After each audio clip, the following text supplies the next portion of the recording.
Hey, it's Cassie from Curry Honda in Chicopee. You're listening to the Bax And Nagle podcast on Rock 102. Come see us at Curry Honda for the best selection of new and pre-owned vehicles. Experience the best at Curry Honda. Thanks for listening. Rock 102, Springfield's Classic Rock. It's 5:35. And the Rolling Stones at Bax And Nagle of Rock 102. It's going to be a mix of sun and clouds today, a high of 84.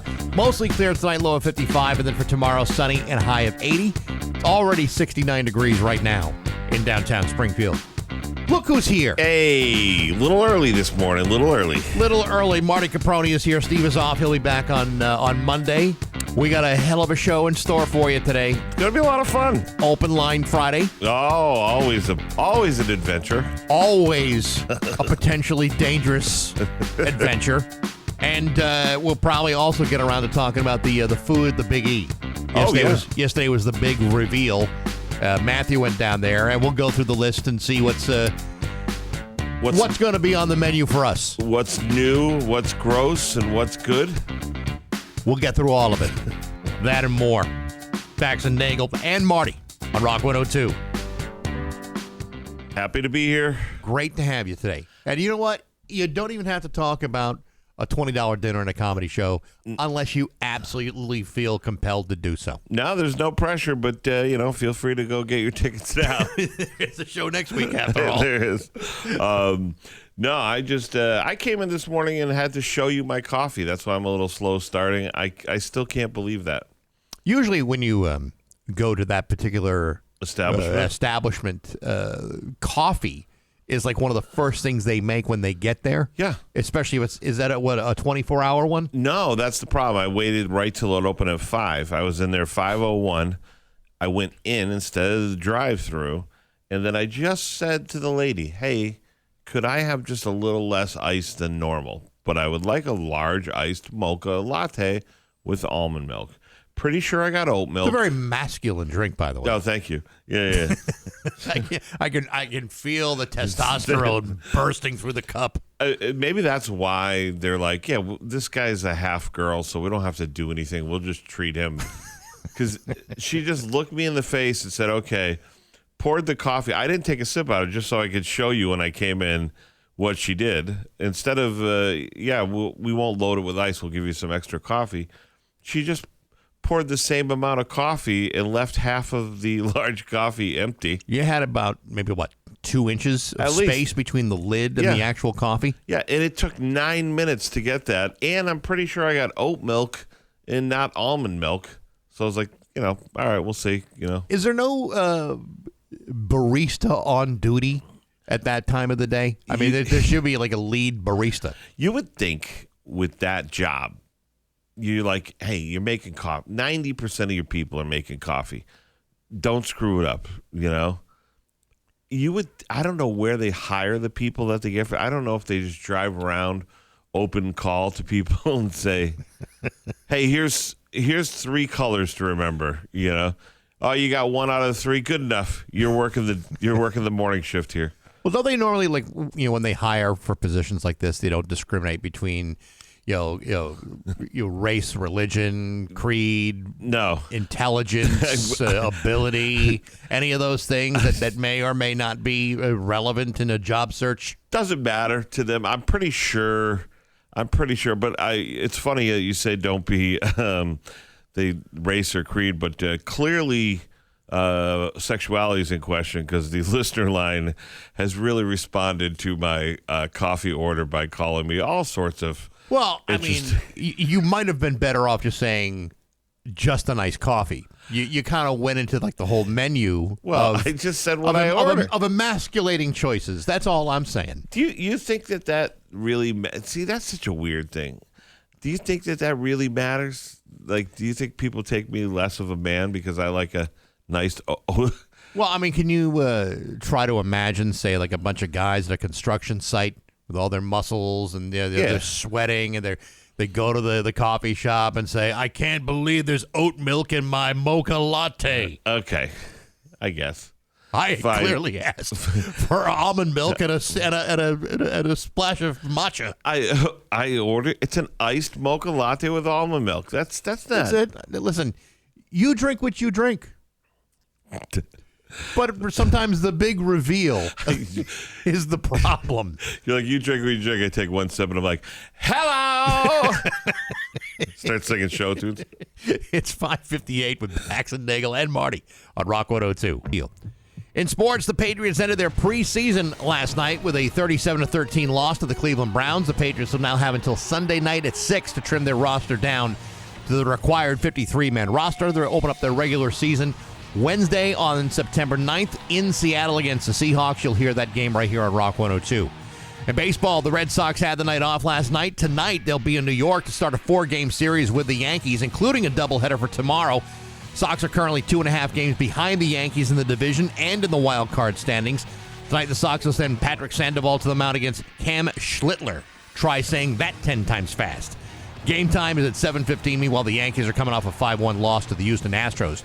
And in college sports, the ACC has officially joined the SEC, Big 12, and Big 10 conferences and banning professional athletes from returning for a 5th year of eligibility. Meanwhile, the SEC announced that they'll begin suspensions and dishing out fines to any head coach that violates their policy on pros returning back to the college level for that eligibility. We got stuff and my view from the couch up next on Rock 102. And now, Bax's View from the Couch. Brought to you by Rocky's Ace Hardware, your grilling destination. Weber, Big Green Egg, Uni Pizza Ovens, and Traeger Woodfire Grills. Hey, good morning, sports fans. How the heck are you? Folks, tonight the Boston Red Sox will be in New York to kick off a 4-game series with the Yankees. In this series, it includes a doubleheader tomorrow afternoon, and those are always fun. Now, I don't want to start problems, nor do I want to create any unrealistic expectations. I'm just simply puking out a couple of interesting little factoids that might shed some light on the crucial importance of this particular series on the road. Factoids, which I believe spotlight all the many things that might be at stake for the Red Sox, should they either win or lose this series. I'm not trying to jinx anything. I'm simply tossing things out there for everybody to chew on. For example, the Red Sox are currently 6 games out of first place and just 2.5 games behind the Yankees in the divisional standings. Now, I should point out that the last time the Red Sox faced the Yankees was back in late June, in which they swept the Yankees in another 4-game series. I should also mention that it was here in which the Red Sox would then go on a game-winning tirade in which they would only lose 2 more games before the All-Star break and finish with a 15-game winning streak in the process. This might also be a good time to point out that prior to that Yankee series in June, the Red Sox were 14 games under 500. Today, they are 13 games over 500 and have won 7 out of their last 10 games. And oh yeah, there's a chance that both Roman Anthony and Trevor Story will be coming off the disabled list after missing just about everything that's happened over the last 2 months. Now, I'm not making any predictions. All I'm saying is the Red Sox have a golden opportunity here, an opportunity which could, in theory, put the Red Sox ahead of the Yankees in the division and then take sole possession of first place in the wild card race. Of course, there's always the possibility they could face a totally devastating structural collapse, which would destroy everything they've worked so hard to achieve. But I'm trying to remain positive. I'm also trying to head into this series with an air of calm and measured caution. Of course, that could all end by the end of the day. For the moment, I'm going to try to be completely rational. Wish me luck. I've never done this before. But hey, enough of my yapping. Sports brought to you by Rocky's Ace Hardware. You know, the idea of painting your house can be intimidating to some people, and I hear you. I feel the same way. But if you do it, you need to see Michelle at the Ludlow Rockies. Michelle helps do-it-yourself house painters every single day. Good people like Michelle in Ludlow and rock-solid service, plus Benjamin Moore paint at every Rocky's Ace Hardware. I'm Bax. That's my view from the couch. With Bax and Nagle on Rock 102. Marty Caproni is here. Steve is going to be out today, back on Monday. Don't worry, he's coming back. Marty isn't taking over anybody's job. He's not Dave Coombsing anybody here. It's all fine and dandy. Steve's got a very important medical appointment now. Just kidding. Well, what procedure is he having today exactly? We get the open line Friday coming up later on this morning. Keep your fingers crossed that our phones don't crap out, because that's what happened last week. We're hoping that doesn't happen today. But one of the things that did happen yesterday, the Big E had their big media day.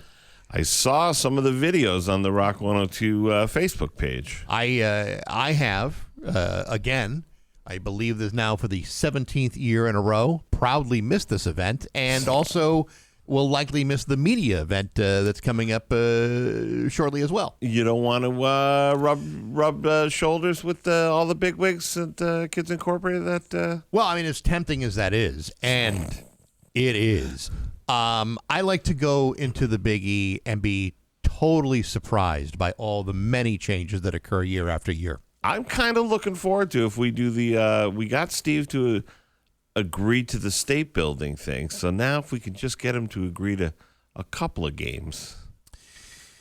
Matthew was in the studio. Matthew, I'm going to just to tell you something. A couple of years ago, the three of us went to the Big E. Sure. And I have always considered myself to be a world-class whack-a-mole player. I mean, like, I have beaten more 9 and 10 and 11-year-old kids at a whack-a-mole than maybe any grown adult has in the country. They had it coming. Normally they do, because they got a chip on their shoulder. Real cocky little kids. I did warn the guys in my defense before we went. I go, guys, I'm insanely competitive at carnival games, and I'm very good at them because I look at them as puzzles that I have to solve.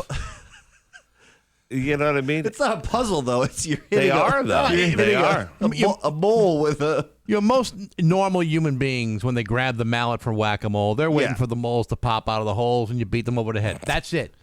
Same thing with like the basketball shot. You know, Yeah, that's what you're talking about, the carny games with the roll the bowling ball this way and the bounce the thing this way and try to get the... Yeah, basketball shot, you have an oblong rim. It doesn't appear to be that way. So the only possible way for you to score is if the ball comes almost straight down into that thing with just enough, or if you hit it on the front edge of the rim and then it rolls in. We played 4 different games, I believe. Mm-hmm. There was the whack-a-mole, there was the basketball shot, there was that little fishing game, and I think there was something... Squirt gun. Squirt gun into the clown's mouth. He smoked us 4 straight times. And it not just smoked, it wasn't even freaking close. I've never been so humiliated at carny games in my life. But this year I have arthritis really bad in my joints. They're all swollen. So this is like a great year for anyone to play. I'm going to lose terribly. But I feel like your algorithm on TikTok or whatever your social is just the guys trying to beat the carny games, and you're memorizing how to do such... This is one of those RoboCop type of things where there's like this, like with like the code is flashing before his eyes. I will show you on the commercial break on my Facebook. I'll go back to my Facebook memories before social media was a real big thing. Yeah. My friends and I, we went. This is way back in the day. We went to the Big E. We were drinking, nighttime, and they said you disappeared for an hour, and then they found me where they used to have the Find People booth. And I have a picture of just a stack of stuffed animals and me with a big smile on my face. And they were like, what did you do? I'm half in the bag going, yeah, I got lost, but I look what I won. We filled up the car on the way home. It's fun. It was no different than when we went down there. I mean, you've got like a stuffed chicken. You got a Bon Jovi mirror. You want like a mug full of marbles. I mean, all kinds of stuff. Yeah, I really thoroughly enjoy it. And I look, before any of those things, I'll give you a great example. You know the one where you flip the quarter and there's like a little plexiglass circle, like the size of a coffee saucer, and they're like, if it lands on there, you win this giant thing. And I'm like, okay, what are the rules? That's the rules. You got to flip it. You can't go beyond this line. That's it. I go, okay. Take the quarter, throw it in my mouth, flip it out. It goes, stops with the thing. The guy is like, I don't even know how you just did that. I'm like, I don't know, buddy. I'll take the giant space alien right there. My friends are like, who even thinks of that? Wait a minute. Yeah. Back up just a minute here. Yeah. You're shoving loose change into your mouth. 100% it was worth it. You're the same guy who, along with me, criticized Steve reading a tater tot that fell on the ground at the Big E. I mean, yeah. Would you not take a quarter out of your pocket before ingesting something that was on the ground at the Big E? Sure, the price was 25 cents, but what was the cost, Marty? Yes. What was the cost? Ultimately, the emergency room visit, the rabies vaccines, that all had to stack up. It's just my dignity, but I mean, that's nothing after I've been doing stand-up for this many years. Of course. Yeah.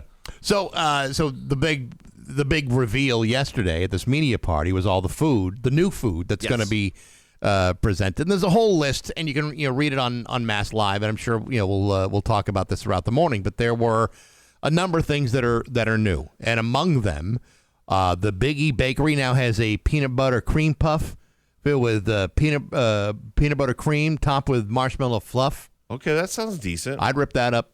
I would totally rip that up. Okay. The Moolicious is doing the salted buttered popcorn soft serve, covered in salted butter and rolled in popcorn dust. That sounds gross. Not sure I would go. I mean, Moolicious is typically fantastic. Very good, but that just seems. I don't want to mix. Am I wrong to think? Did you try the popcorn thing? Yeah. So there's tiny portions, thankfully. Okay. Because with the cream puff that you mentioned, I didn't have that because Mr. Cream Puff, and God bless Mr. Cream Puff, and thank you for your service, but he didn't. They weren't cutting those up. They were just like, here's your giant cream puff, and I'm like, I'm not doing that right now in the middle of a workday. I'm not taking an entire. They're literally the size of a softball. Oh, yeah. I'd eat a cream puff the size of your head. I was gonna say the two of us would throw it down our gullet like a pelican and but just I move had on. to. It What's was next? It was like picking your spots at Costco or the Holyoke Mall food court. You got to save room for all the free samples. Oh, I've never said that a day in my life, Yeah, and I'm you're not going to talking start to now. You're talking to the two wrong guys for all of this. Wait, you're suggesting an element of mature portion control. Yeah. Do you realize the two chubby little fat bastards you're talking to? Do you know when I see the Costco sample thing, here's what I do. My daughter is like, oh no, because she knows I'm up to the no good as soon as I see it. I do one walkthrough, dress exactly as I look. Then I turn my baseball cap around, go back around, do a second walkthrough. Then I take the baseball cap off, do a third walkthrough. If I really get into it, I have a sweatshirt on. I take that off, then go my T-shirt. I do a 4. I'm usually good for 4 of whatever they're sampling. And if they got 4 things out, I'm eating 16 things, and I just saved lunch, That's not a bad deal. That's the way to do it. I mean, if you can master the art of disguise, you could eat there all day long. Yeah, it's the best. Yeah, and they don't care. They don't. You think they care, but they really don't care how much you have. So the ones that you did try. Yes. Now, this is interesting. The EB's fried turkey dinner. That actually sounds okay.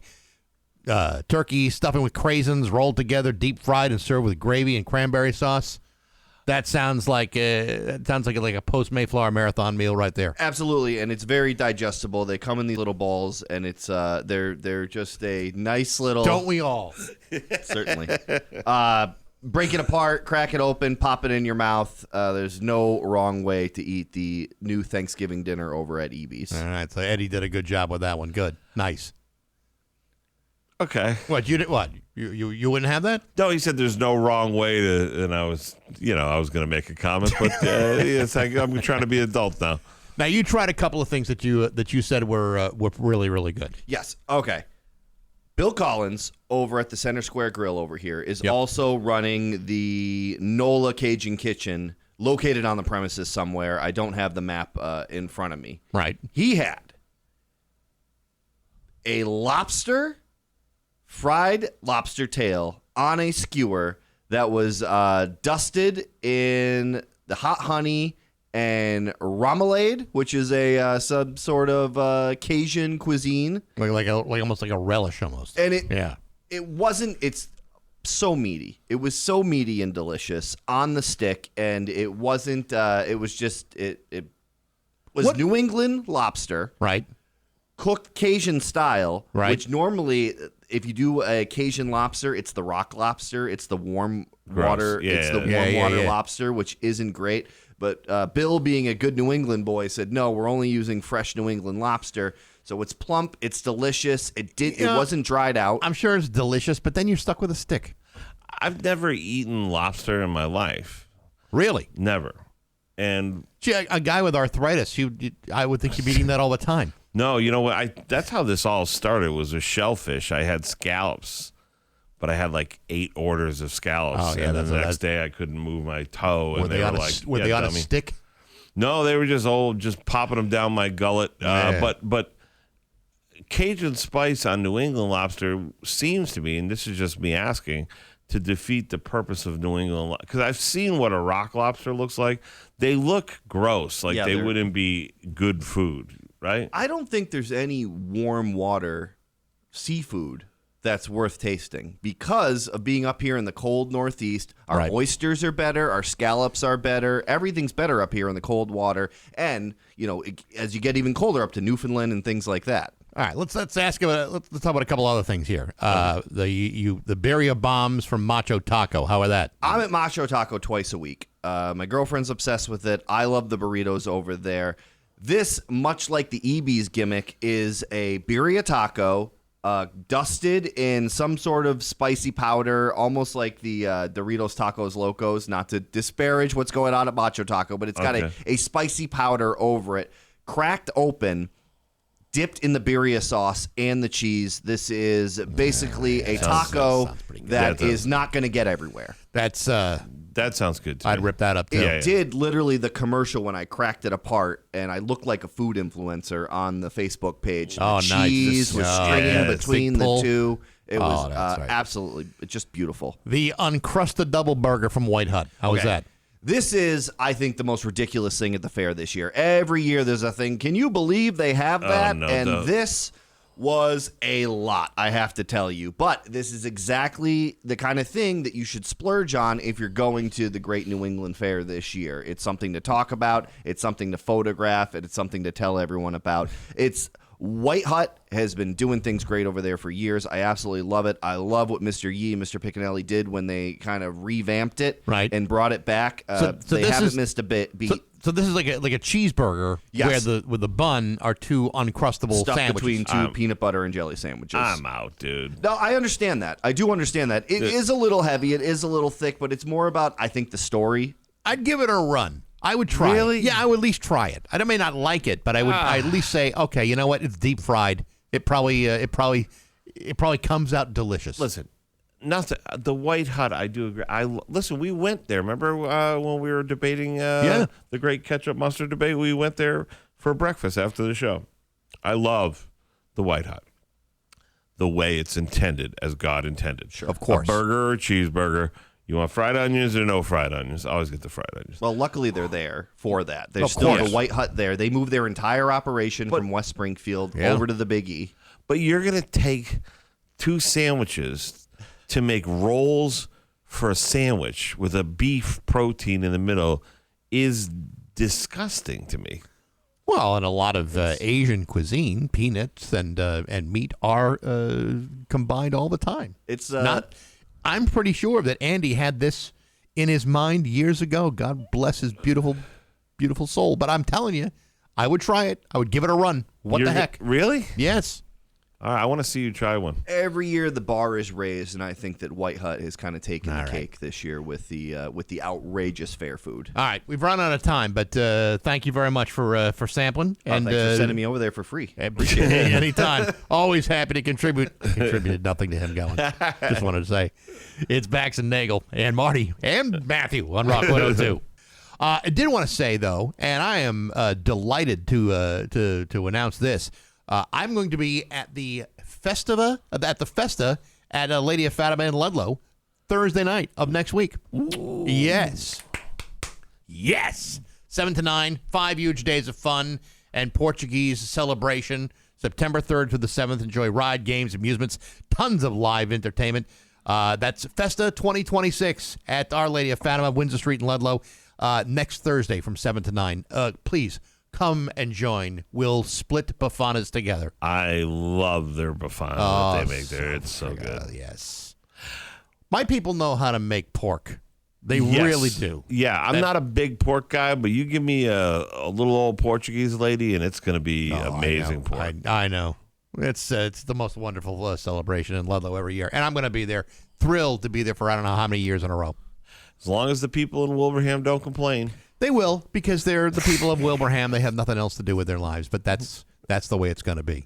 Hey, listen, someone just wrote in and said, because of my story about the quarter, they said that's so microbiotically filthy. Scientists have tested more germs and bacteria than a dog's mouth.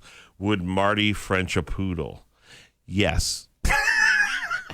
Yes, I would French a poodle. If there was a giant stuffed animal on the line, of course you would. Listen, I kiss dogs. You know, some people don't let a dog kiss their face and stuff. Yeah. Slobber all over my face. I love dogs. I find dogs' mouths are cleaner than probably most humans. You know what I'm saying? So, your answer is yes, I would. What kind of coffee did you get this morning? Oh, that would be a iced mocha latte with almond milk. What are you trying to say? I'm just saying you've got a very interesting palate.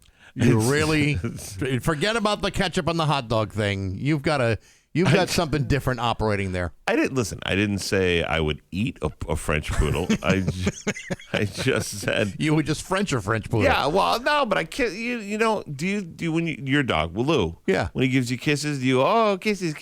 You give him kisses. You got to understand, my dog is the drooling kind. So if he kisses you, it requires you to boil yourself. It doesn't. See, that doesn't faze me. Yeah, no. There's only so much saliva I can handle. Oh, see, I give me a dog, big old sloppy dog with kisses all over. I love it. Yeah, all right, okay. Simple joy of life. It's 6:31. We got news next on Rock 102. Time for news. It's brought to you by absolutely nobody, and here I am to do news. And now, local radio icon, Mike Bax And Nagle. Oh, thank you, Marty Caproni. Hey, Holyoke High School and Springfield Central High School were both on lockdown on yesterday after reports of an armed threat that authorities believe were swatting calls. Holyoke police got a call around 1 o'clock yesterday afternoon from someone claiming to be inside a school bathroom and reported a person with a gun. Police swept Holyoke High School's classroom by classroom, checked students for weapons. Officials later determined the threat was not credible. Springfield Central High School went into lockdown just before 2 o'clock. They also did their same damn thing, and they found nothing. Police and fire crews responded there as well. No one was hurt. No actual threat was actually found. Both situations resolved, and there is no ongoing threat for either students or staff. Holyoke officials say they're investigating where the call came from. They do not know as of yet, and they have not said where it's coming from. But that's scary stuff. And of course they have to put everybody in lockdown and make sure everybody's safe. You know the kind of where the swatting calls originated? Well, where? From like online gaming, when people would be playing Call of Duty and this and that and everything. And once there was voice over internet calls, the VoIP calls, people started doing it. And when I first heard about it, I'm like, I can't believe any human being would do this. But I told you I play that game, PUBG Mobile. I don't know if I told you that. I don't know if you did. It's a game that I play on my phone, probably too much. I really enjoy it, but it's like a Call of Duty type game. You can play on your phone. So I'm playing PUBG Mobile, and every once in a while I get the kids that want to talk on the thing, and you hear them, and you're like, how old are you? Because they're like, some of them are like 14 years old, but they talk worse than like a group of fishermen that have been out to sea for like a month. And then I'm like, if I knew how to do all that, right. One of these kids would be one of the ones that you'd be like, all right, I see why it's happening to you, you morons. When we were kids, they just had it was a bomb threat. You remember that? They used to call it a bomb threat. I remember we had one when I was in, I think, middle school.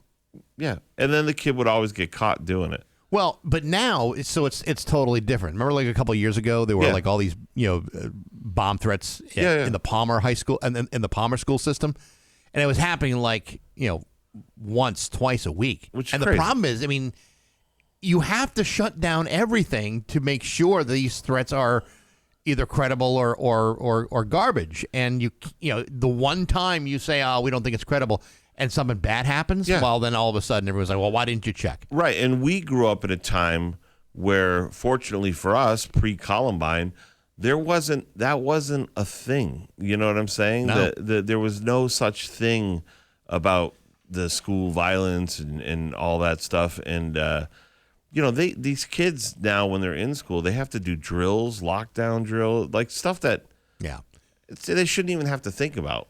The Lindsay Clancy trial, at least all the is now in jury deliberations. No verdict decided upon as of yet. Jurors will resume deliberations later on today. As you know, the prosecution defense made their closing arguments to the jury, and the judge gave the jury instructions before sending him off to deliberate in Plymouth. I know you have some thoughts about this. I'm somewhat hesitant to let you go free. I was going to say no. Yeah, but, there are certainly some people that have ignored the fact that she said, oh, yeah, no, I did it, and still want to point fingers elsewhere. Yeah, it's really crazy to me.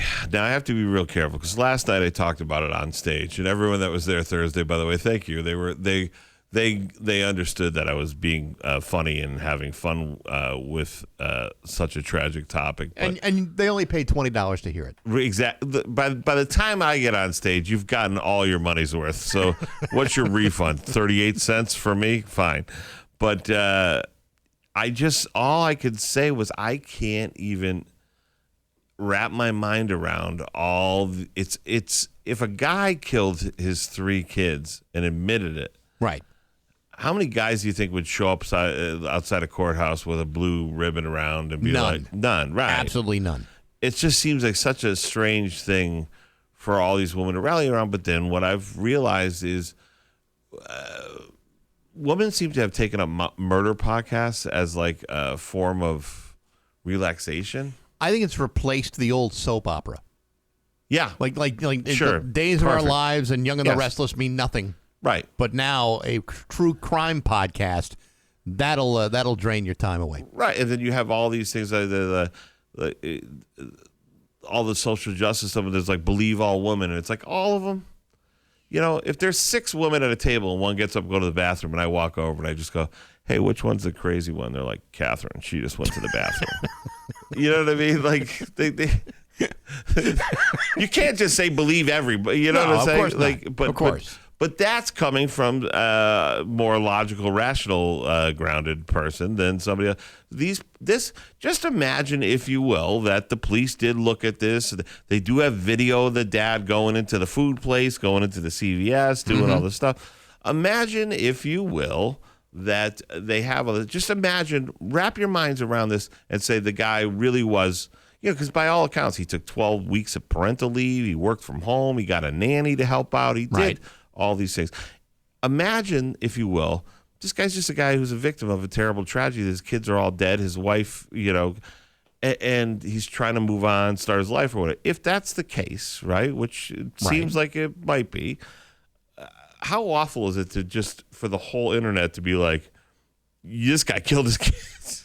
You did it. You did it. It's like, it's crazy to me to wrap your mind around that. I think people have a hard time wrapping their hands and their minds around postpartum depression. No, but that's a very real thing. It's a very, very real thing. Yes. And the other part of it is that, we've come to the point where, we don't really want the justice system to operate as it's operating. Right. We would much prefer to be in charge of it ourselves. Right. And so when there is a case like this, or a Casey Anthony, or whatever it may be, right, there's always going to be some people who will point fingers that it must be something else. It's too horrific of a crime to assume that a mother could kill their children, even in a period of temporary psychosis because of postpartum depression. Right. And that's when people start pointing fingers like they're somehow expert investigators in murder cases. And it's ridiculous. And this guy, he may be the biggest, baddest jerk in the world. Sure. And it's a possibility he might be that guy. But it does not necessarily mean that he is the guilty party in this situation. Right. Well, that's what I'm saying. The bridge is to the gap. Now, you're also assuming, by the way, that all the detectives and all the other people knew this and they're all in on it and they turned their back on the guy, right? Yeah. That's kind of what you'd have to be assuming, which seems to take a leap. I said on stage, the postpartum thing, look, I'll give you one kid, but the other two... I mean, that's where you're driving. Now you're going too far. Come on, you didn't wake up some. But legitimately though, it is a tragedy, and this is one thing I have to say.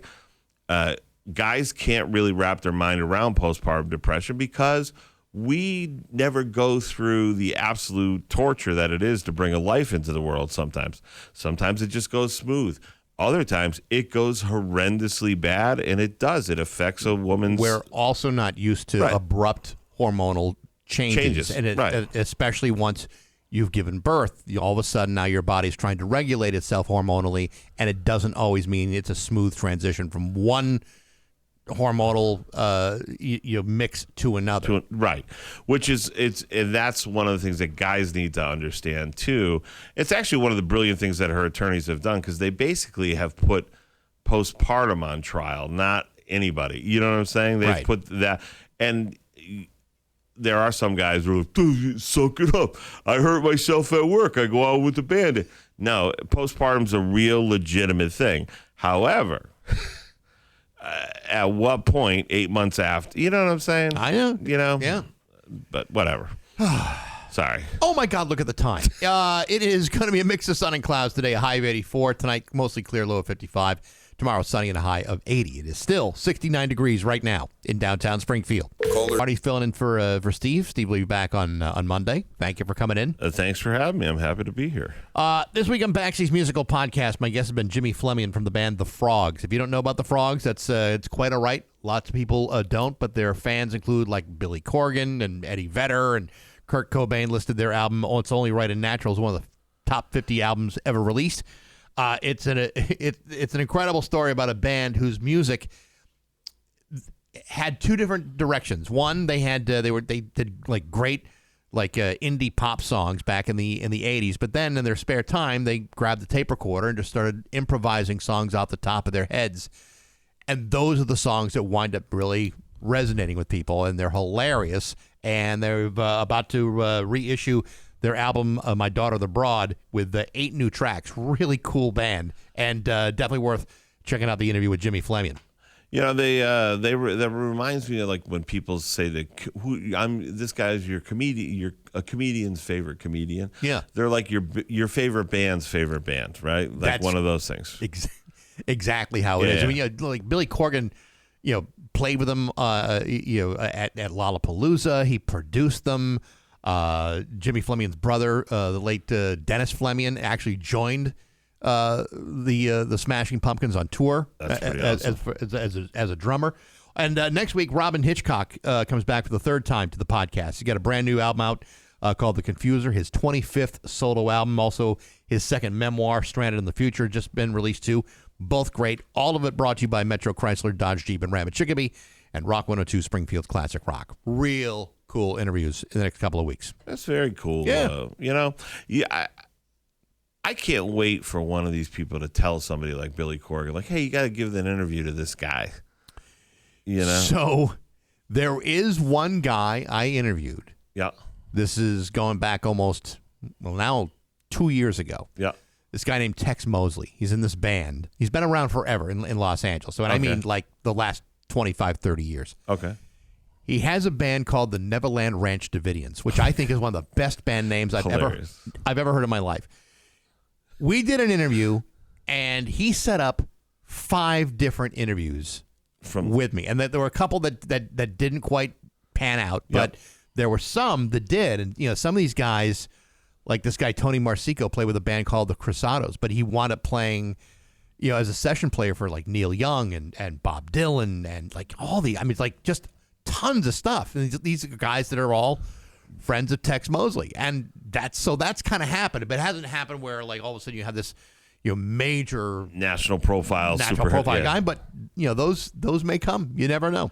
You'd be surprised. They always say game recognizes game, and when they know that music, what can I say? It's all coming together in a lot of different ways. Yeah, and so music. Like I can ask you, hey, who played drums with some obscure band, and you're like, oh, that was so and so who played with the so and so.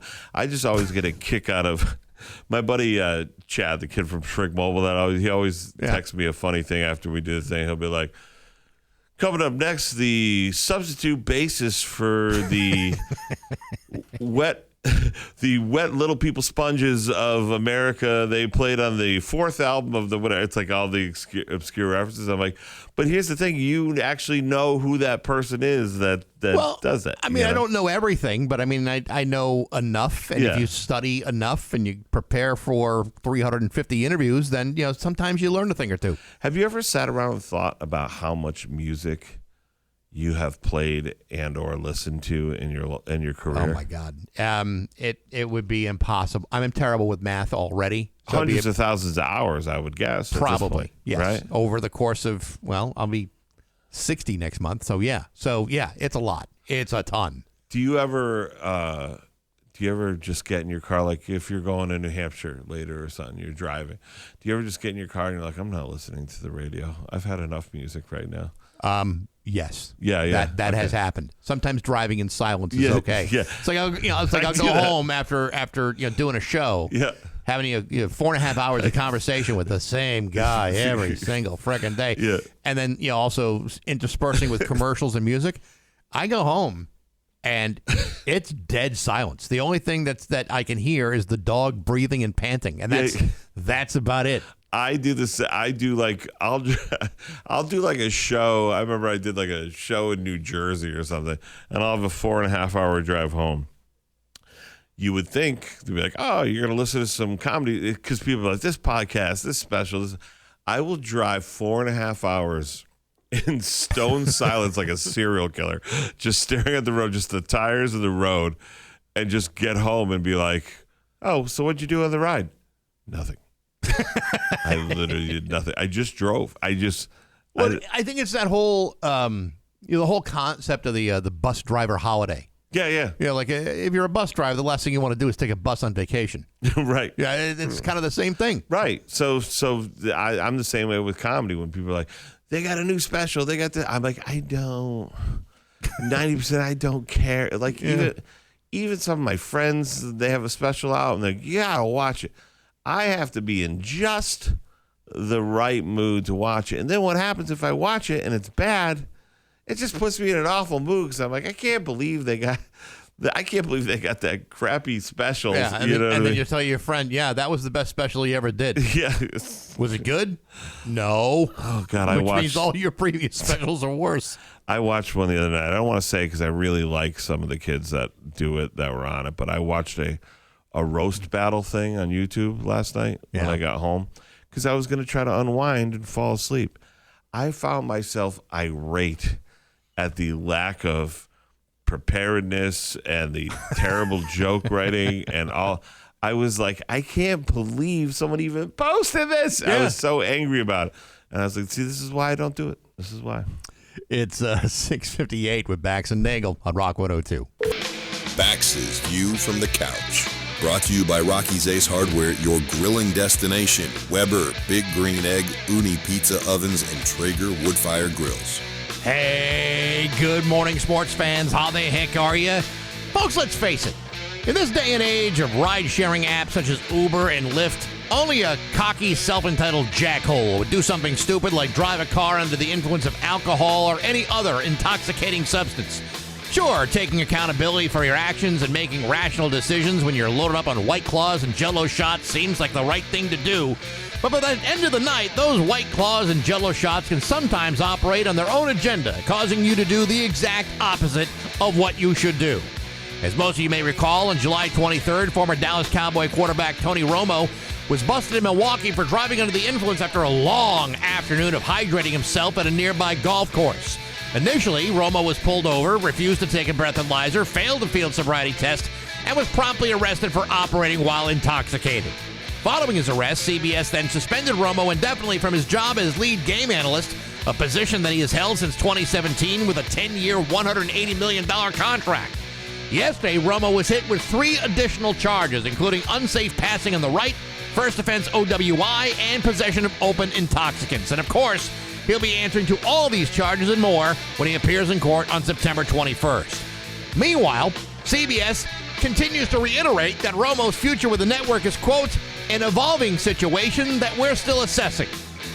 Folks, As a contracted broadcaster myself, I can tell you that when your employer says that you are in an evolving situation, that's a coded message which suggests that the only thing that's evolving is how the company can successfully terminate your contract. This is not an evolving situation where CBS executives are asking, what can we do for this poor fella? This is a situation where they're saying, we're sick of this frickin' guy and we need to get rid of him. And to think, all of this could have been avoided with a simple call to Uber that might have cost him $12. Instead, he's likely to lose $162 million, not counting court costs and the increase to his insurance. But hey, enough of my yapping. Sports brought to you by Rocky's Ace Hardware. You're painting a house in Palmer, but your paint store's in Westfield?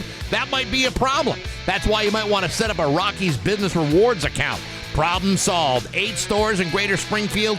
Good people and Benjamin Moore paint at every single store. Rocky's makes it easy to do business. That's why you got to do business with Rocky's Ace Hardware. I'm Bax. That's my view from the couch. Rock 102, Springfield's Classic Rock. It's 7-11 and Motley Crue with Bax and Nagle at Rock 102. Marty Caproni filling in for Steve. He's going to be back on Monday. We got Open Line Friday coming up after 8 o'clock. We all know the rules. No foul language. No hate speech.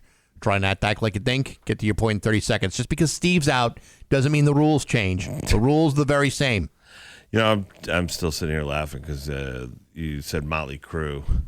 And just the other day, I saw a video that someone posted on Facebook of one of their recent live performances with Vince Neil. Yeah. It is comically bad. Vince has not kept up with his health. No. He is not, his voice isn't exactly what it once was.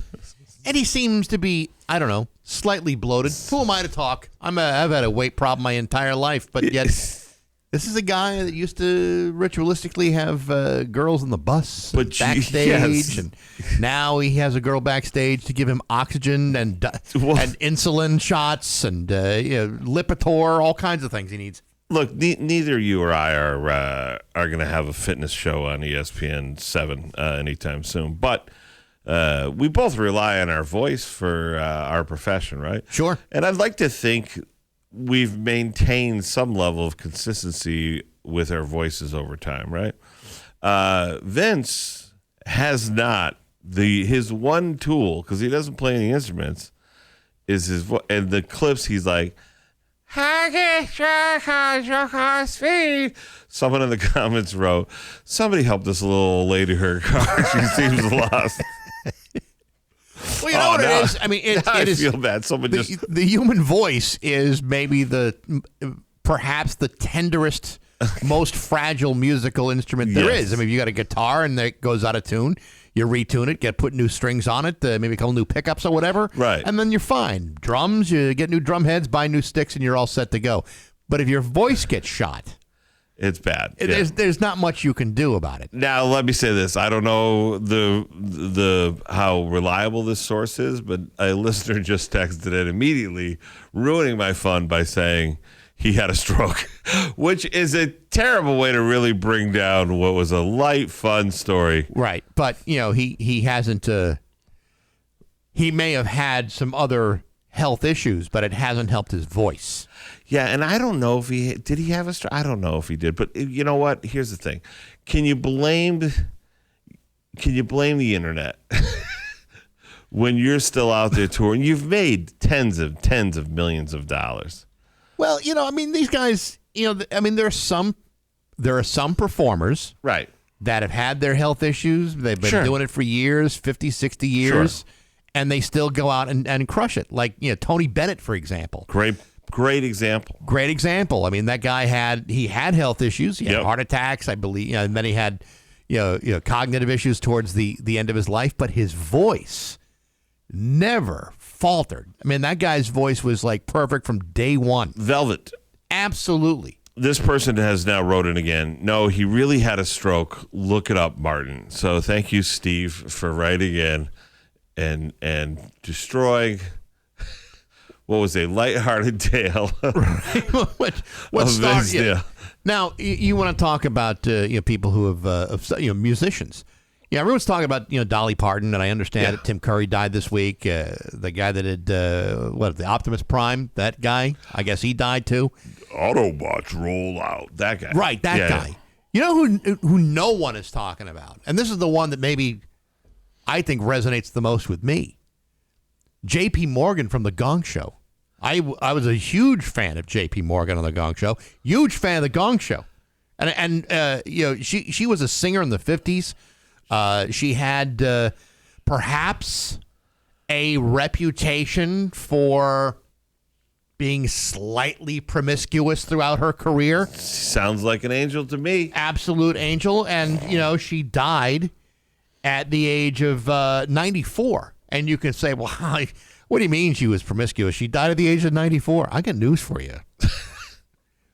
Nana may have been a little wild in her day. And in fact, J.P. Morgan, I believe, was suspended or fired from The Gong Show. Okay. For showing her bosoms on TV. Well, so this is why I am so deeply affected by the loss of J.P. Morgan. A trendsetter. Without question. And by the way, you got to think about the period accuracy, the accuracy of when she showed her boobs. That has relevance. Nowadays, girls showing her boobs seems passe, right? Blasé. Happens all the time. Social media, everything else. Back then, if you wanted to see a boob, you had to use your cable, the little slide on your cable box, and get it just between Showtime just in the middle. and Cinemax. Yeah. Oh, man. And it would come in on a green squiggly line. You'd be like, oh, there it was. I saw it. It's kind of like, like waiting for the eclipse to happen. Yeah. Or you're waiting for the Aurora Borealis. Oh, I think that might have been it. I mean, look, I'm a man. I like boobs as much as the next guy. Of course. Did you ever notice that? Like, you just come across boobs as someone posts them on Instagram, or you see your buddy's like, hey, look at these. It does really make your day sometimes, right? Sometimes when you're having a bad day, that's really the thing that turns that frown upside down. So she was a trendsetter ahead of her time, realizing the power of that at a time when it wasn't acceptable. Now, here's the story as I recall, and Wikipedia is confirming it, and Wikipedia would not lie about something like this. J.P. Morgan was a regular panelist on The Gong Show from 1976 to 1978, in which she achieved notoriety for flashing her breasts while on live camera during Jean the Dancing Machine's performance. NBC banned her from the program for flashing her breasts. I have never respected a woman more than I did at that time. You know what? Bless her heart. Bless her heart. If other judges like Jamie Farr or Rex Reed had done it, or Pat McCormick, even Chuck Barris himself, the host of The Gong Show, had flashed his breasts. Yeah. There'd be people saying, hey, how come he gets to do it and women don't? There's a certain equality back in the 70s that was completely overlooked, and I think was disrespectful to women. I wholeheartedly agree that boobs should be, that's the equality we should strive for. I couldn't agree more. I will say this, though. I've considered this. Have you ever thought about this? So back then when she was showing her boobs, I was 4, maybe 5.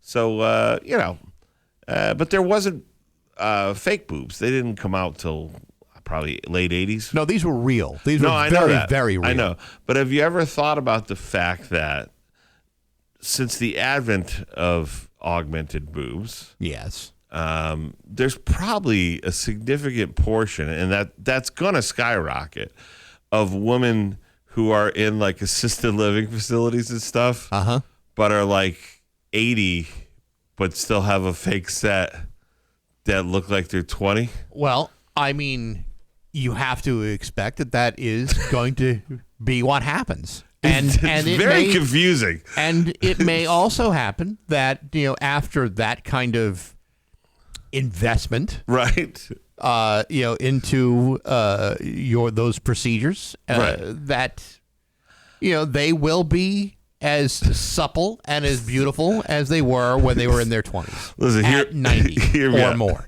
Hear me out. I'm not trying to get us in trouble. But if we were in a different time period and we were a different morning show, wouldn't a brilliant idea be to have a senior citizen fake boob pageant, 60 years old and older, who's got the best rack? bonus points if they're in an assisted living medical bed or a mobility chair. I mean, it is possible that with time they look like two bowling balls in a sock. I mean, it is possible, but it's also within reason that there might be like a 75-year-old lady out there with an unbelievable rack that looks just right out of the showroom. Well, to be quite fair, Marty. Okay, so here it is, 1978. I would have been 12. Yeah. I would have been 12 years old in 1978. That's right in your wheelhouse. Yeah. It's right where everything is starting to churn. It's like everything is coming everything's coming to a head, to a crescendo of puberty right there at that moment. You had a crusty sock with her name on it. Exactly. I had a bunch of mismatched socks during the late 70s, early 80s. My point is this, at the time, if I were 12 and you say, could you, I mean, the woman was in her 40s at that time. Like, oh my God, a woman in her 40s. Then when I'm in my 20s, I'm thinking, oh my God, a woman in her 50s, oh, that's way too old.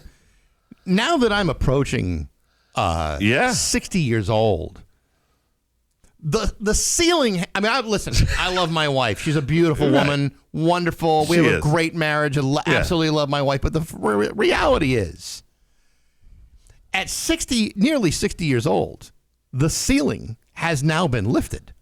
I could look at a 94-year-old woman and say, hey, you know what? Push comes to shove. If I'm being honest, if I'm giving everybody a fair shake here, God, who am I to judge? I really wish we were at a different time and we could do this pageant. Because I feel like it would be eye-opening in so many different ways. Oh, absolutely. It would be a combination of confusion, being impressed, or being disgusted, all at the same time, depending. I remember a time when I thought in my life, and this is years ago, like, oh my God, a 30-year-old woman, she's practically on death's door. It's like, that's so gross.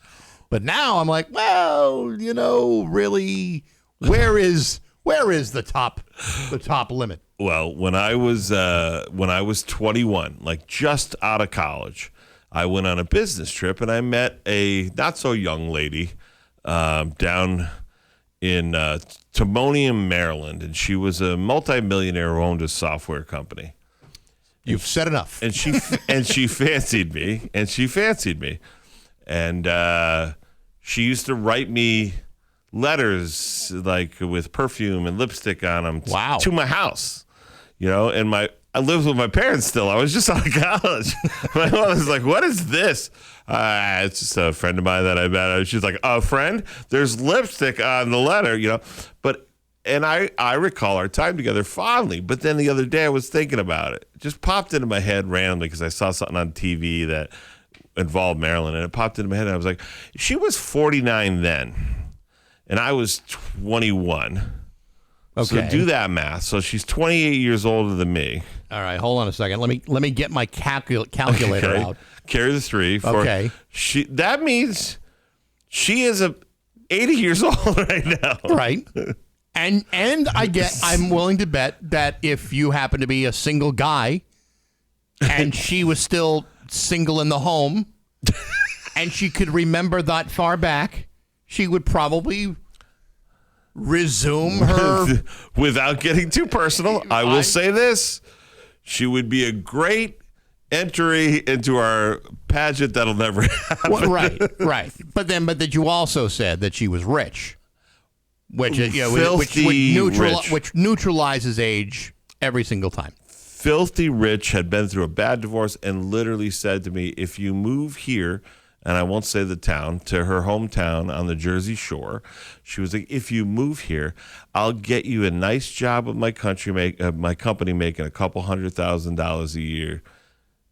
And I was 21, fresh out of college. And I didn't know at the time, Marty, I'm just going to say this because we're friends. I know. I'm going to say this because I like you. Yeah. And I know that your life has gone in other directions. And it has. And I like your wife, too. I love your whole Sweetheart. family. Yes. Absolutely wonderful people. But I'm just going to say this. You are the stupidest freaking person I've ever met in my life. in retrospect, a very solid business offer. Very, very solid proposal. I mean, she's serving the silver platter on top of another silver platter on the top of stacks of extra silver platters. Sure, but when you're 21 years old, you're not thinking about long-term economic viability. You know what I'm thinking? You're thinking, I mean, next year she's going to be 50. How do I introduce her to my friends? Do I lie? This is my aunt? What do I say? Hey, you know what? It doesn't. At that point, with that job offer and you moving out to the state of Maryland, you wouldn't have had friends out there. Right. You wouldn't have needed friends out there. Well, and to that I say, somewhere in a home, there's a very attractive lady named Carlin that does have a set of bolt-ons that I'm sure have made one or two orderlies be like, I'm going to spend some time in her room. It's 7:26 with Bax and Nagle and Marty Caproni at Rock 102. The listener line is blowing up. Someone suggested that we name the contest Nana's Bananas. I have to say, I appreciate that kind of creativity. All of a ton of volunteers for judges for the contest. Sure. Right. No contestants, but we have a serious line of judges that have a real curiosity about this same thing. Again, it just I think as you age and mature, I think your standards shift. Yep. And I think that's good news for everybody. Yep. And a lot of really borderline respectful, but honoring Dolly Parton posthumously and saying that she would be a runaway candidate for the contest. Well, I mean, we said it the other day when you were here. I mean, Dolly was a beautiful woman. Gifted lady. Absolutely. on so many different levels. She really was extremely talented and extreme. You know what I mean? Like really extremely. I mentioned the numbers. Yeah.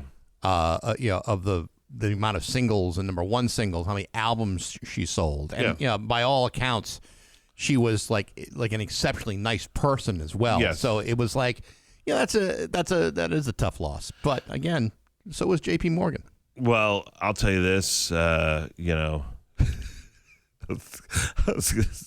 can't even do it. I was going to say, I'll tell you this, the time's ticking, so if you... the clock is ticking if you want to live down in infamy.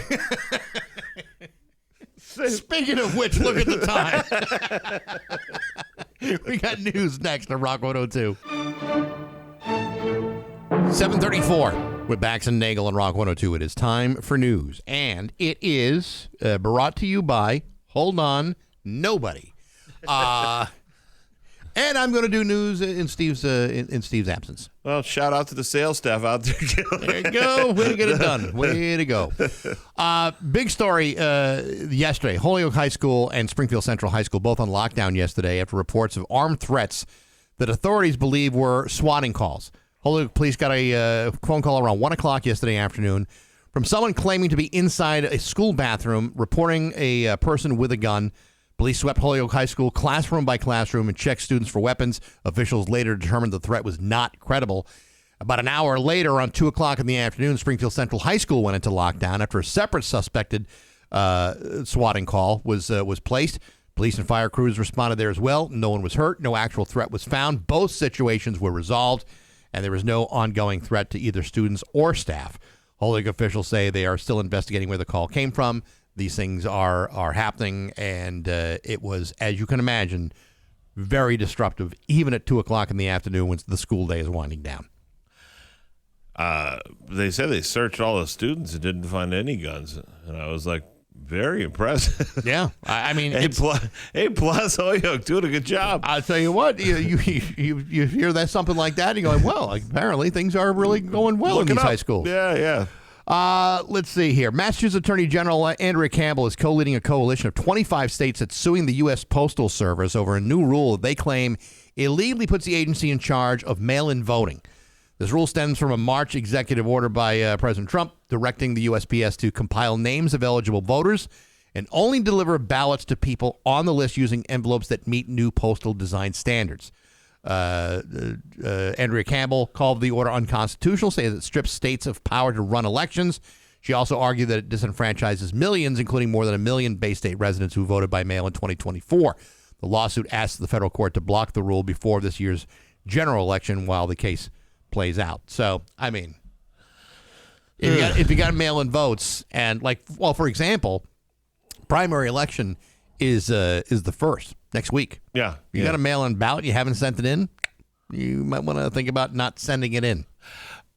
Is it just me? But I remember when I was younger, you had to prove that you weren't around to get a mail-in ballot, number one. So it was kind of a really rare exception to get one. You had to prove you were going to be out of town. You had to prove that you were in the service or something like that. That was pretty much what it was. Mm-hmm. But the thing that most concerns me more than even mail-in ballots is back in the day, not even that long ago in Chicopee, we used to have a paper ballot where you would connect the arrow with a pencil, and then there was a scanning machine. So you had a paper trail of all the votes. Yeah. And then they switched to some magic machine now that you just do a touch screen.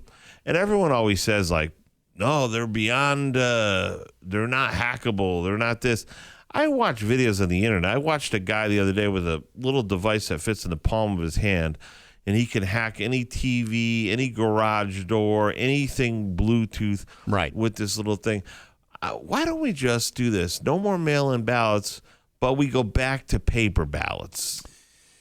Why not? I think it is very complicated for all the people that say, "Oh, yeah, you could never hack that system." There's somebody out there that can hack any system. There's going to be somebody out there that would figure out a way to infiltrate, if it's not in this country, some other country that's holding elections. It would be complicated, but not impossible. So to say, "Oh, this is a completely unhackable system," right? I'm not buying that. On the other hand, there is, and my ex mother-in-law used to be in charge of elections in Milwaukee County years ago, and the process of paper ballots. Yeah, I don't know how they ever did it. It's so cumbersome and so slow that you think the only way to get around this mess is a digitized system. I don't know. We think it's a perfect system. It has never been a perfect system. Yeah, ever. So whether it's online, mail-in, paper, man, it is not as simple as you think. It's complicated. There's lots of rules. There's lots of regulations for every state, every municipality. It's all different. I would just feel more comfortable. The reason those scanner machines that they had before, they were so old that they were unable to be connected to the internet. Yeah. So what would happen is the machines would scan the ballots, and then they would, because I used to work on election night for at the clerk. So those machines would then record the stuff on a tape.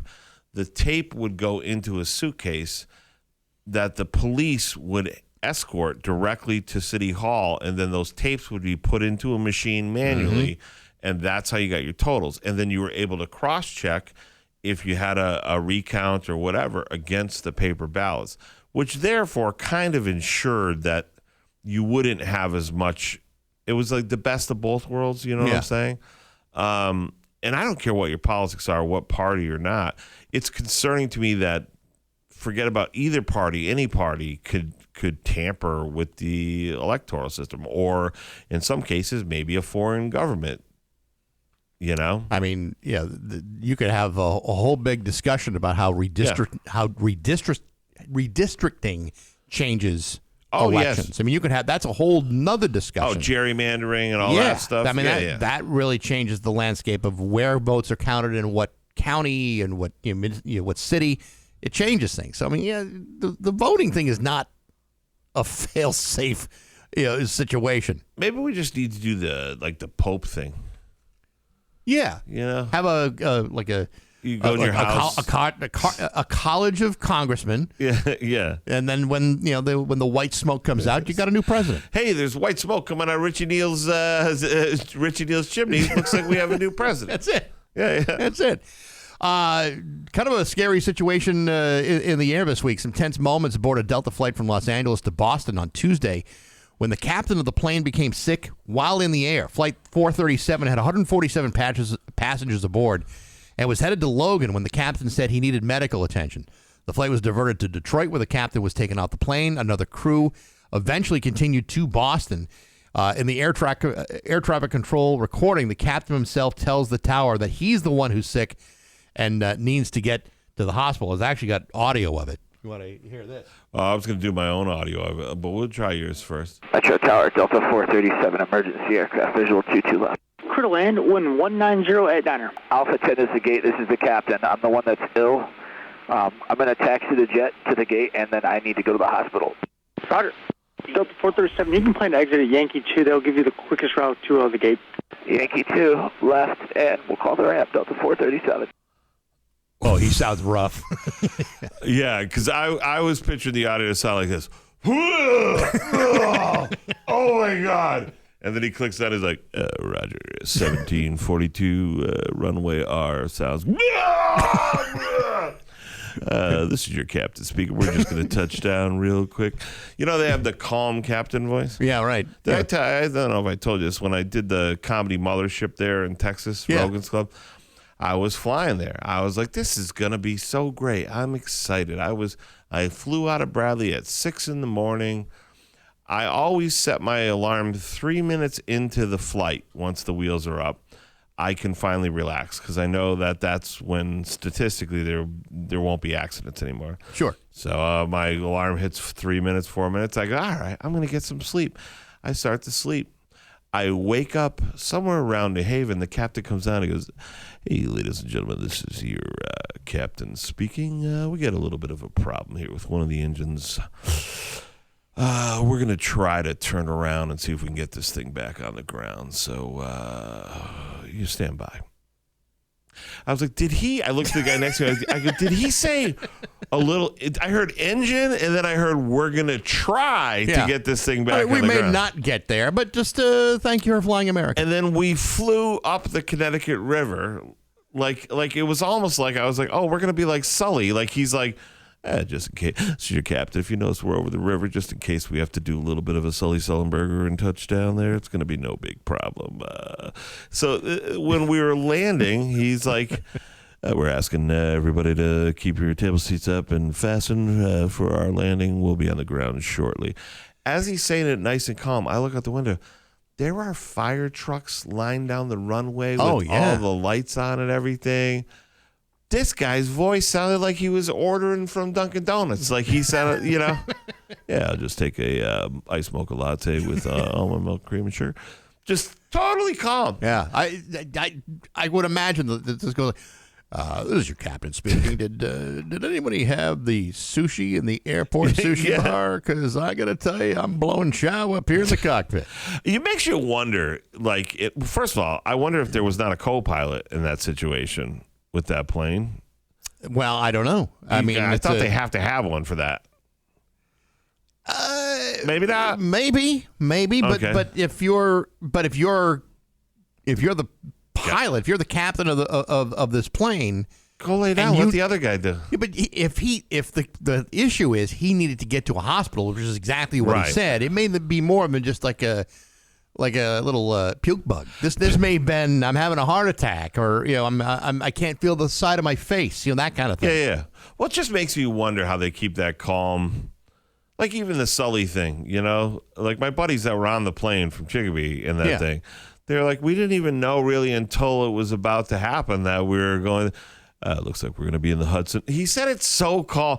It makes you wonder if when they get off that mic, they're just like, oh my God, we're going to die in a fireball. Yeah. We're just going to touch it down here real careful. Amazingly, the flight eventually made it to Boston, only 90 minutes late, which is, if you got a connecting flight, that's not great. But for the most part, if you're in an emergency situation where the pilot has to get off the plane, 90 minutes is not that bad. It could be a hell of a lot worse. But I noticed that, by the way, there's a premium on sounding. Someone just wrote in, my daughter's a pilot for American Airlines. They're obviously trying to stay calm to avoid people freaking out too much. Yes. However, they do the calm voice, but they're not perfectly fine with that because this guy definitely used the words, and I distinctly remember, try to get this thing down on the ground. Yeah, right. Try is not one of the words you ever want to hear when a pilot's talking about it. We've never done this before, but Right. And we didn't go through this during pilot school, so it's going to be news to me like it's news to you. One way or the other, we're going to get this thing on the ground. What? it's going to be it's going to be outside today. Mix of sun and clouds. High of 84, 70 degrees right now in downtown Springfield. Rock 102. Why settle for less when you can drive off? Can do here. I'm sorry. I come in here and turn this whole thing into some kind of weird frat house. Shout out to the lady in the assisted living that actually sent a picture of her rack in. Thank you. Really surprised me there with the nipple piercings and the dragon tattoo. Anyhow, listen, we have Open Line Friday coming up in just a matter of minutes. Let's just review the rules, shall we? So we're kind of all on the same page in this one. No foul language, no hate speech. Try not to act like a dink. That's the one that trips people up. And then try to get to your point within 30 seconds or less. If you can do that, if we can all just follow the simple rules, we can get through this Open Line Friday virtually unscathed. And that's what I'm really hoping for. You know who's good at Open Line Friday? Mike the Long Guy? Mike the Long Guy is very good because he prepares. He does. Right? Mayor Dom Dom. When he calls in, he's got a point. Mm-hmm. He's got a thing. He's right to the 30, and then he's out. He doesn't often call during Open Line. Right. He's a very busy guy. Yes. And, he's running a whole damn city for crying out loud. But there are some people that come onto Open Lines. They have really not much to say. I'm talking to you, Macadamian. And then, and then there are people that, that are not satisfied with, like, Vince the Plumber shutout. But you know what? Plimpton and Hills deserves a little love. So does Eddie's Packy. Sure. They all do. They all do good things. That's a hell of a supply house. But I wonder what kind of deal Vince the Plumber has with these Plimpton and Hills guys. And I forgot to ask them because they all came out to the Thursday show one time. Not all the people that do the shout out get anything. Yeah. I think they're hoping for it. I know there have been certain people in our audience that have used my name to get certain discounts and considerations at things that I either endorse or do commercials for. Oh, yeah, I'm a big friend of Bax. I don't know this person at all. And if I do, I barely know him. And even if that case, don't use my name to help yourself. I mean, you can't use my name anywhere because we're charging you double. That's fine. Oh, you know him? Yeah. Get out. He was, you don't know him. He was in your commercial here for the casino. We're going to ask you to leave in an orderly fashion. We had lunch with, we had like a Mayflower Marathon lunch. The pre-lunch? Yeah. With Beth Ward and some other folks from MGM. And Steve brought, hey, Marty's in your commercial. And they both said, he is? They hadn't seen it or hadn't approved that deal. Yeah. But you're in an MGM commercial. It's almost done because it was just for August. But shout out to my buddy John there and all the people that made that happen. That's Christine, awesome. Yeah, Romenko works there. I know. She was there too. We had so much fun filming it. But gosh, I hate how I look on camera. I don't mind doing the voiceover. It's fun doing that. Yeah. But my face on camera just... See, I think you could do character work with that face. Well, I'll tell you this. It's supposed to look like I did really great hitting the tables, and then I met a really attractive, nice young lady, and then we hit it off and won a car together, and we drive off to the sunset. Right. Instead, it looks like a fat guy hit Powerball and kidnapped some young lady. Well, I think when they're casting a role like that, they want to cast a guy who normally would never look like a guy would have that kind of luck in his life. Well, and they nailed it. They hit it out of the park. They nailed when they told me, I go, "What's the girl that I'm in the commercial with. Beautiful girl named Yulia Fox. She's on Okay. Instagram. When I finally looked at her Instagram, she has like over 1 million followers. And when you see where our two lives could not be more contrary. Mine is like, here's a poster. Come to $20 dinner and a comedy show at the Shortstop in Westfield. Here's a poster. Come to Agawam Cinemas on Friday night. Here's the poster. Come see me at Mohegan Sun. And hers is like, here's me in Greece on a beach with Brad Pitt. Here's me in Ibiza in Spain for lunch. That's you're just in different directions, different parts. I'm sure that now this commercial has run its course. Yes. You'll be able to do just that. Yeah, well, let's hope. It's 7:57 on Rock 102. Rock 102, Springfield's Classic Rock. It's 8:11, and Fleetwood Mac with Bax and Nagle on Rock 102. Marty is here, filling in for Steve, who will be back on Monday. Also, Fitzy will join us on Monday, too. Oh, Getting ready for football season. That's exciting stuff. Zolak's back this year, too? Zolak will be back as well, probably on Fridays this year. So that may move Open Line Friday as we go along, because that'll be on a Friday at 8 o'clock. But hey, you people can handle it. This is going to mean now that I'm going to want to come in sometimes on Friday. One of my favorite parts of coming into the show is when Zolak's on. Yeah. Because they get to talk directly to the source, the guy. Zolak's awesome, but he'll be joining us again throughout the football season, so we're looking forward to that. Okay. All right. Let's hop right into it. And now, live from the Richard Grieco Studios in East Longmeadow, Massachusetts, it's Open Line Friday!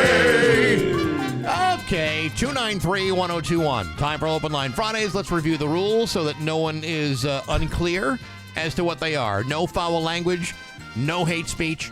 Try not to act like a dink. And if you can, please try to get to your point in 30 seconds or less. Not hard to do. You would think. All right, Matthew is screening our calls. Make sure we don't have any nutcases on the show. And let's start right away, shall we? All righty. Okay, I believe this is Vince. Good morning, Vince. How are you? Hey, good morning, boys. It's Vince the plumber. How you doing, Vince? Here we go. Very well, very well. Hey, I want to say, it's a good question about do I get anything from my supply house or Eddie's Packing? No, I know them very well, both locations, as in Plimpton's and Eddie's. And no, they're just very good people to me. They take care of me. I take care of them. Dude, you're working. It's just a nice. You're working really hard to get a discount, aren't you? Vince goes, look, I don't get anything from both guys. If Dan is listening, I hope he is going to give me a discount today. Here's Vince. I don't get anything from those people at either location, both conveniently located at two different. Nor do I get anything from their online website at www.plimptonhills.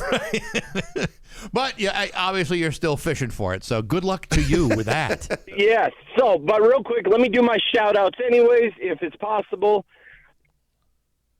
All right. Go on. Shout out to my boys over at Plimpton and Hills and Dan over at Eddie's.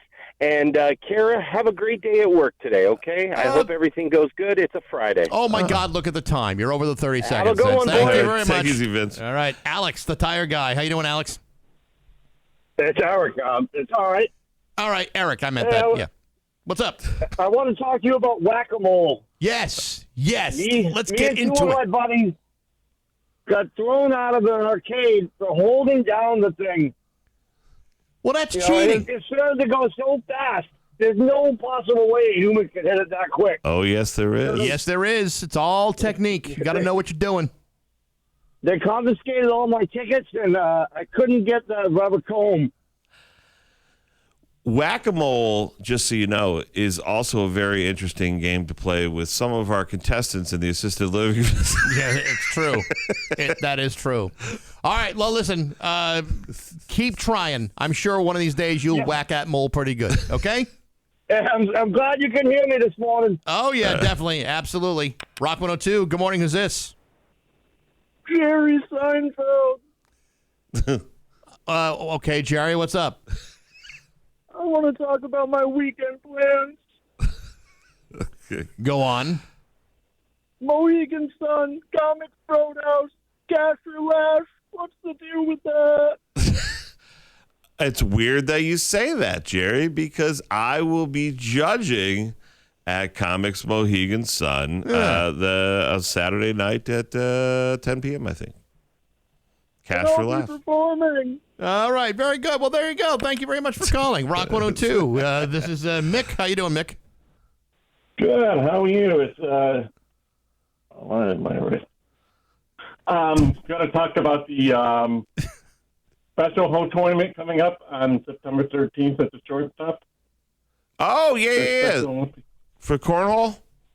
Yeah, the special home 5 to support my Special Olympic team, the Hampshire Eagles. Yes. Chris Antonello messaged me. He wants to come in, I think, maybe next week to talk about it. I haven't even talked to the guys yet about it. But, yeah, for sure. Go ahead.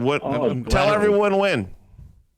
Yeah, it's a big one. I'm really hoping to raise a lot of money. I hope so, too. And when is it? Sunday, September 13th. All right. In the garage. At the garage of the shortstop. Yep. Fantastic. All right. Well, good luck with it. Thank you so much. All right. Rock 102. Good morning. Who's this? Hello. Yeah. Hi. Who's this? This is David. What's up, David? Why can't you edit out the East Long Meadow to just say Long Meadow? Because that would require. Let me explain this if I can. Okay, I'm going to get right down. I'm going to peel back the curtain so that you can see exactly how we operate here at Rock 102. The reason why we have not yet done it is because that requires some level of effort. Do you hear what I'm saying? Yeah, I understand. All right. Well, there you go. There's your answer. Thank you. Appreciate you calling. All right. Very good. Rock 102, I believe this is Mike the Lawn Guy. How are you, Mike?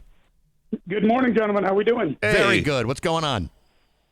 Not much. I had a moment that inspired gratitude, and I just wanted to quickly share with the group if I could. Of course. Please do.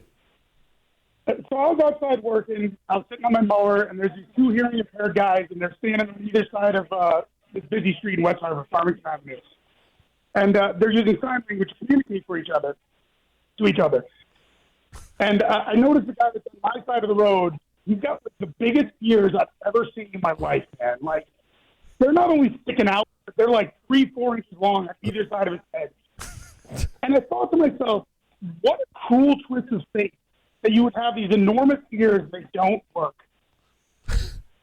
That's a good I mean, question. this guy should have heard the sun come up in the morning. He can't hear a train coming. So I just wanted to say, anybody who's having a bad day, just think it could be worse. You could be a giant-eared deaf guy. That's actually a very good. That's actually a very good point. It's a very positive point. All right, we lost you, but that's okay. We appreciate you calling. There you go. Rock 102. Good morning. Who's this? You talking to me? Hey, what's going on? All right, very good. Rock 102. Good morning. Who's this?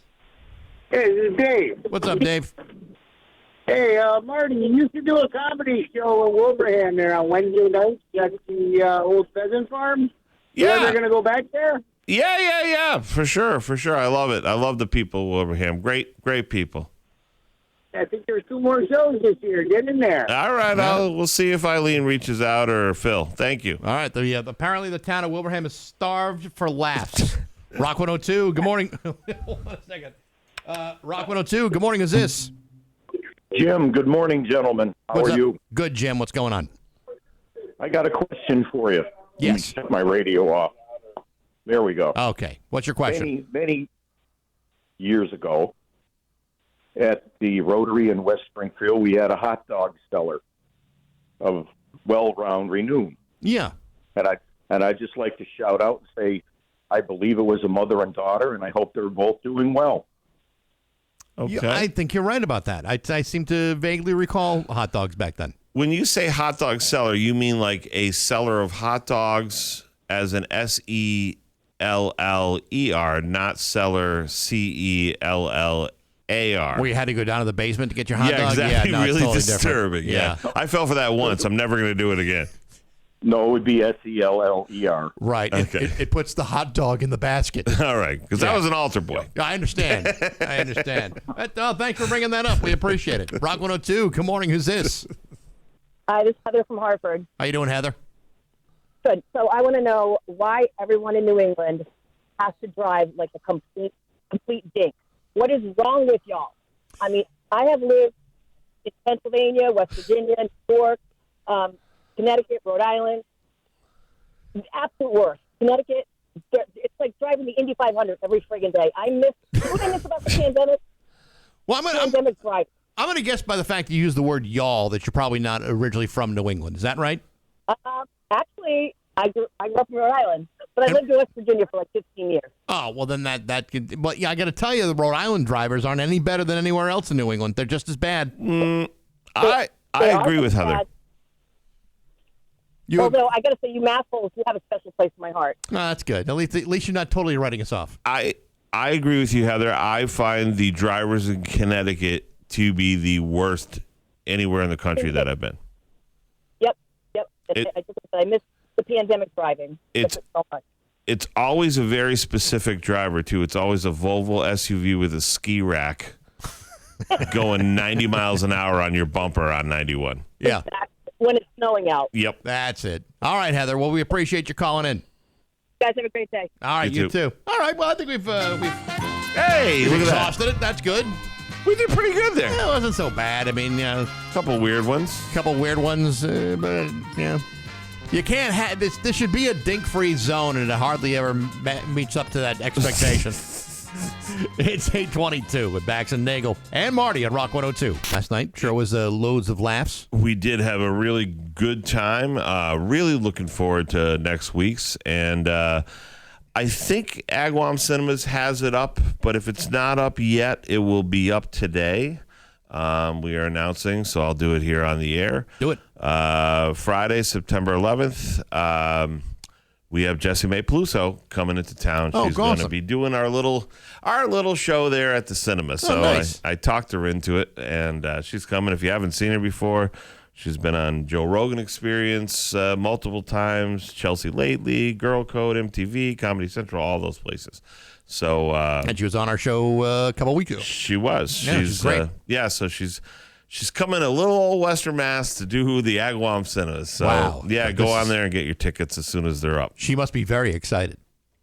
You know what? She kind of is. I kind of talked her into it a little bit. I kind of, You sold the sizzle. I pulled at the heartstrings. I said that we're going to be at the Comedy Connection the night before in Rhode Island. I was like, look, it's on your way back to your sister's house in Syracuse. Oh, see, there you go. Blah, blah, blah, Big E, blah, blah, blah, food, blah, blah, blah. And now she's going to do it. So I don't want to have egg on my face, so I would love a great turnout for that. Awesome. Well, let's hope you get it. And, of course, this next Thursday, yes, $20 dinner a comedy show. I'm sure we'll talk to you next week about it. Yeah, it might come up. Yeah.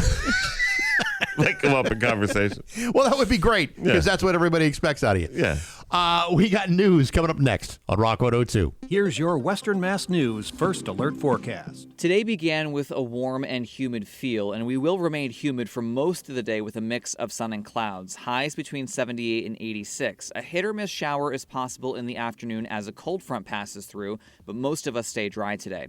Tonight we're turning less humid, and it's also mostly clear and cooler. Lows between 48 and 56. Tomorrow is absolutely gorgeous. Wall-to-wall sunshine with highs between 74 and 82. With a light breeze and low humidity.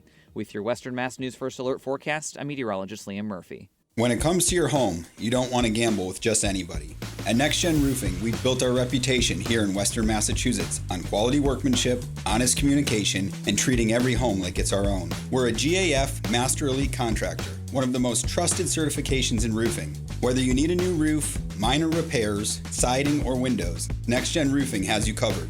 And now we make it even easier. You can get an instant roof quote right on our website at nextgen413.net.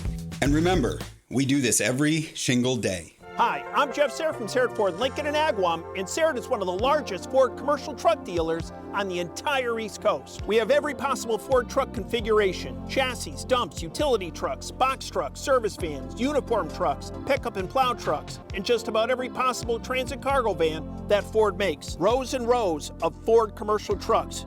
Don't wait months and months to get yours. Serra is ready with your new Ford work truck right now. Come in at Serra in Agawam and at serratford.com. The look on his face said, "This is possibly the most comfortable thing I ever sat on." That thing was a Flex Steel sofa. He and his wife were sofa shopping, and I got the impression Talon Furniture was their third or fourth store that day, and he was in danger of dying from boredom. Until he sat down on that Flex Steel sofa. I told him the sofa reclined. He loved that. He loved the leather. And being a structural engineer, when I told him how Flex Steel sofas are built, with those trademark blue steel springs and nearly indestructible hardwood frame, he pulled his wife aside and must have said something like, "Sofa shopping's over, honey. Where would you like to go to dinner?" Have you ever sat on a Flex Steel sofa? They're not the cheapest sofa you can buy, but they're possibly the most comfortable and stylish, and definitely the most durable. Come to Talon Furniture, the only Flex Steel gallery in Western Mass, and plop down on a Flex Steel sofa. We're in Hadley, behind the Walmart. A little hard to find. The Summers Knights of Columbus Council number 4303 is having a car show and chicken barbecue on Sunday, September 13th from 9 a.m. to 3 p.m. at 236 Main Street in Somers, Connecticut. Car show admission is free for all visitors. Food and drink will be available for purchase in the morning, and barbecue chicken dinners will be available for $15 starting at noon. Mark your calendar for September 13th to enjoy a day filled with amazing cars, food, and family fun. Sponsored by Trentolo and Trentolo Personal Injury Lawyers. It's 8:30 with Bax and Nagle on Rock 102. It's time for news brought to you by Big Y, your family market. Time for news, and it's the last one of the day. Thank goodness for that. Ooh, now local radio icon, Mike Bax And Nagle. Thank you, Marty. Hey, jury deliberations began yesterday in the Lindsay Clancy trial. Lindsay has been charged with killing her 3 children. The case has ended. It has now gone to the jury. There were no verdicts decided upon yesterday. They'll resume deliberations later on this morning. And of course, the prosecution and defense made their closing arguments to the jury, and the judge gave the jury instruction before sending him off to deliberate in Plymouth, in the courthouse in Plymouth.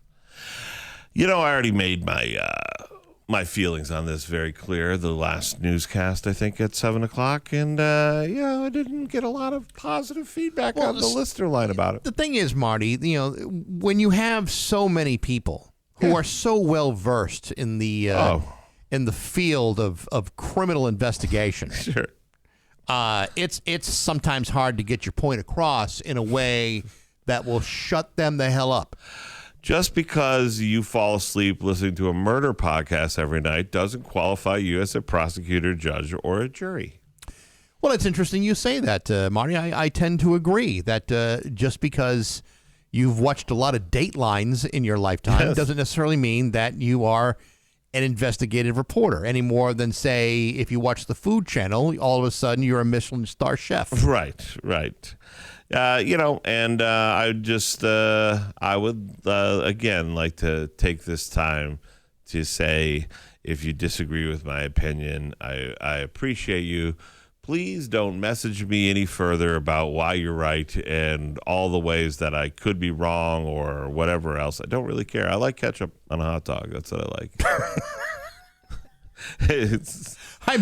Really, if someone was going to take you to task based on a court case, a murder case in Plymouth, right, and they understood your background, right, between whether it's the hot dog thing or the iced mocha latte you had with the oat milk this morning, you consider who you're arguing against. It was almond milk, but see, you and that lady both determined I said oat milk, which is probably why I'm having a gluten reaction right now, and my foot doesn't work. Now, you didn't need to feel all those extremities. Yeah, and full disclosure also, if you disagree with me and you're like, you're an idiot, I would like to let you know, I never said I wasn't. I am definitely an idiot and fully admit it. I'm not going to argue with you, Marty. Yeah, because the show is almost over. As far as we're more than over the hump. and I'm cool with that. Well, let me tell you this. Before the show's done, I have to acknowledge this. I'm sort of worried about Hawkman. Why? Well, because he was incessantly texting to the listener line, apparently today, and I didn't see them all, and then I opened it up when I didn't hear from him on open lines, and they just got more disjointed at one point. Okay. So he said Hawkman, but he spelled it Hewk. It said Hawkman. Well, he's voice texting. He told me to drink hot coffee. He said Drake, like the musician, Drake hot coffee like a real man with the Hawkman. And then he said, put an alarm in a coconut all around, put the watermelon in a coconut and stir it all around. Ha ha. And then he said, the Hawkman, spelled with an E again, also had a stroke. That is why I talked the way I do. Uh-huh. And then the last one just came in and it was all threes. So for those of you who don't know, Hawkman has a little device on his head, like a little pecker. Right. You know, and he takes his little pecker and he pecks out his messages. I'm very concerned. Okay. I'm very concerned. All right. Well, hopefully he's fine. I'm very concerned that he fell over out of his chair and his little pecker hit 33333. Okay. Listen, I'm sure we'll get to the bottom of that in our own way. Yesterday, the Big E gave the media a sneak peek at some of the new foods coming to the Big E this year, ahead of the opening day, which is on September 18th. Among some of the new items that are going to be sold, Yankee Boy is celebrating its 100th anniversary with an extra-large colossal centennial lobster roll. It's 37 pounds of lobster. I don't know if it's 37 pounds, but it's a big damn lobster roll. You know who could steal that? Pat Kelly. Mm-hmm. Yep, I can see him doing that. There's also, let's see, other stuff includes dirty sodas, a 4-slider stack of snow globe martinis, a caramel apple mocktail, and fried chicken with a sweet and savory dipping sauce. There's also, let's see, Evie's Restaurant has a fried turkey dinner, turkey stuffing rolled together, deep fried, served with gravy and cranberry sauce. That sounds good. That does sound good, doesn't it? Campfire and a stick. Vanilla ice cream, toasted marshmallows between graham crackers dipped in a chocolate shell. That sounds lovely to me. I have absolutely no problem with that whatsoever. The Big E Bakery, their new peanut butter cream puff filled with peanut butter cream, topped with marshmallow fluff. You got me back. I was out on the peanut butter. You got me back in with the fluff on it. I have to say, I love that combination. Always have since my youth. I can already not feel my foot. You don't need to feel both feet. You just need one, and that's it, or something to lean on. Malicious is doing the salted butter popcorn soft serve, covered in salted butter and rolled in popcorn dust. I will admit it if I'm wrong, because all Malicious's ice cream in general is very, very good. But something about popcorn and ice cream together just kind of... You ever have those Jelly Belly, the little jelly beans? Yeah. The popcorn ones that taste like popcorn always gross me out. They don't really taste that much like popcorn to me. I don't know what it is, though.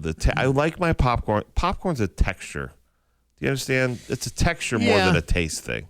Yeah, well, I mean, to me, salty, crunchy. If there were a way to just serve the melted butter, and I realize it's not real butter, I would be good with that.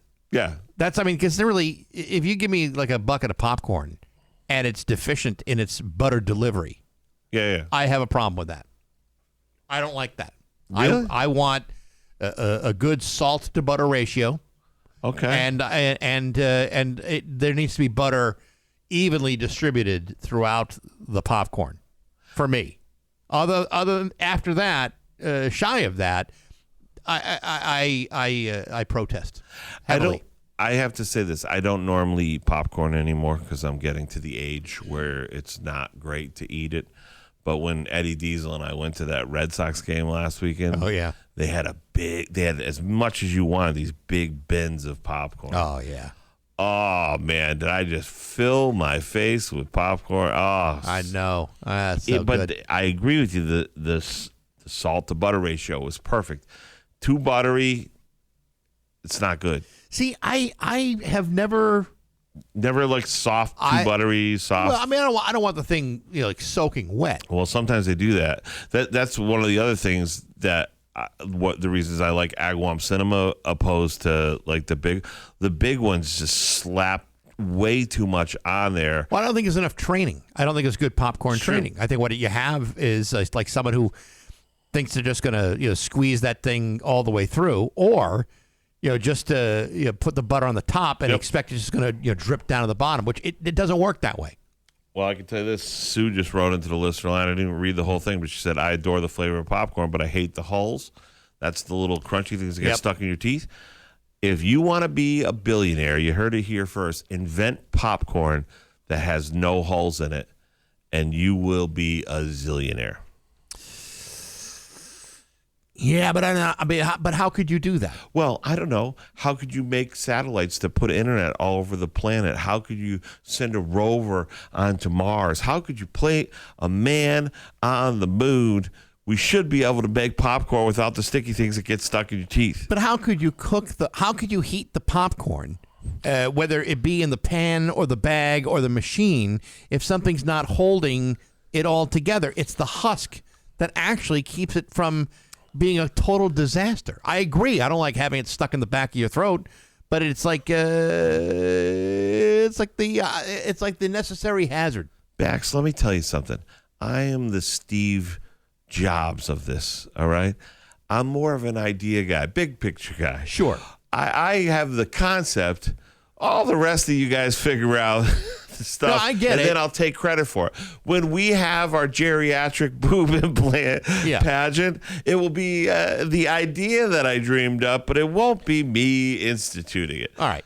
Same with the whole free popcorn. And I'm a big picture guy too, Marty, to be quite honest. But there are some levels of practicality that are necessary to make these things happen. I agree. It's a fantastic idea. And if someone could do it, then you're right. They're sitting on $1 billion idea, but it's impractical to try to create popcorn. What you're going to wind up having, Marty, is pirate's booty.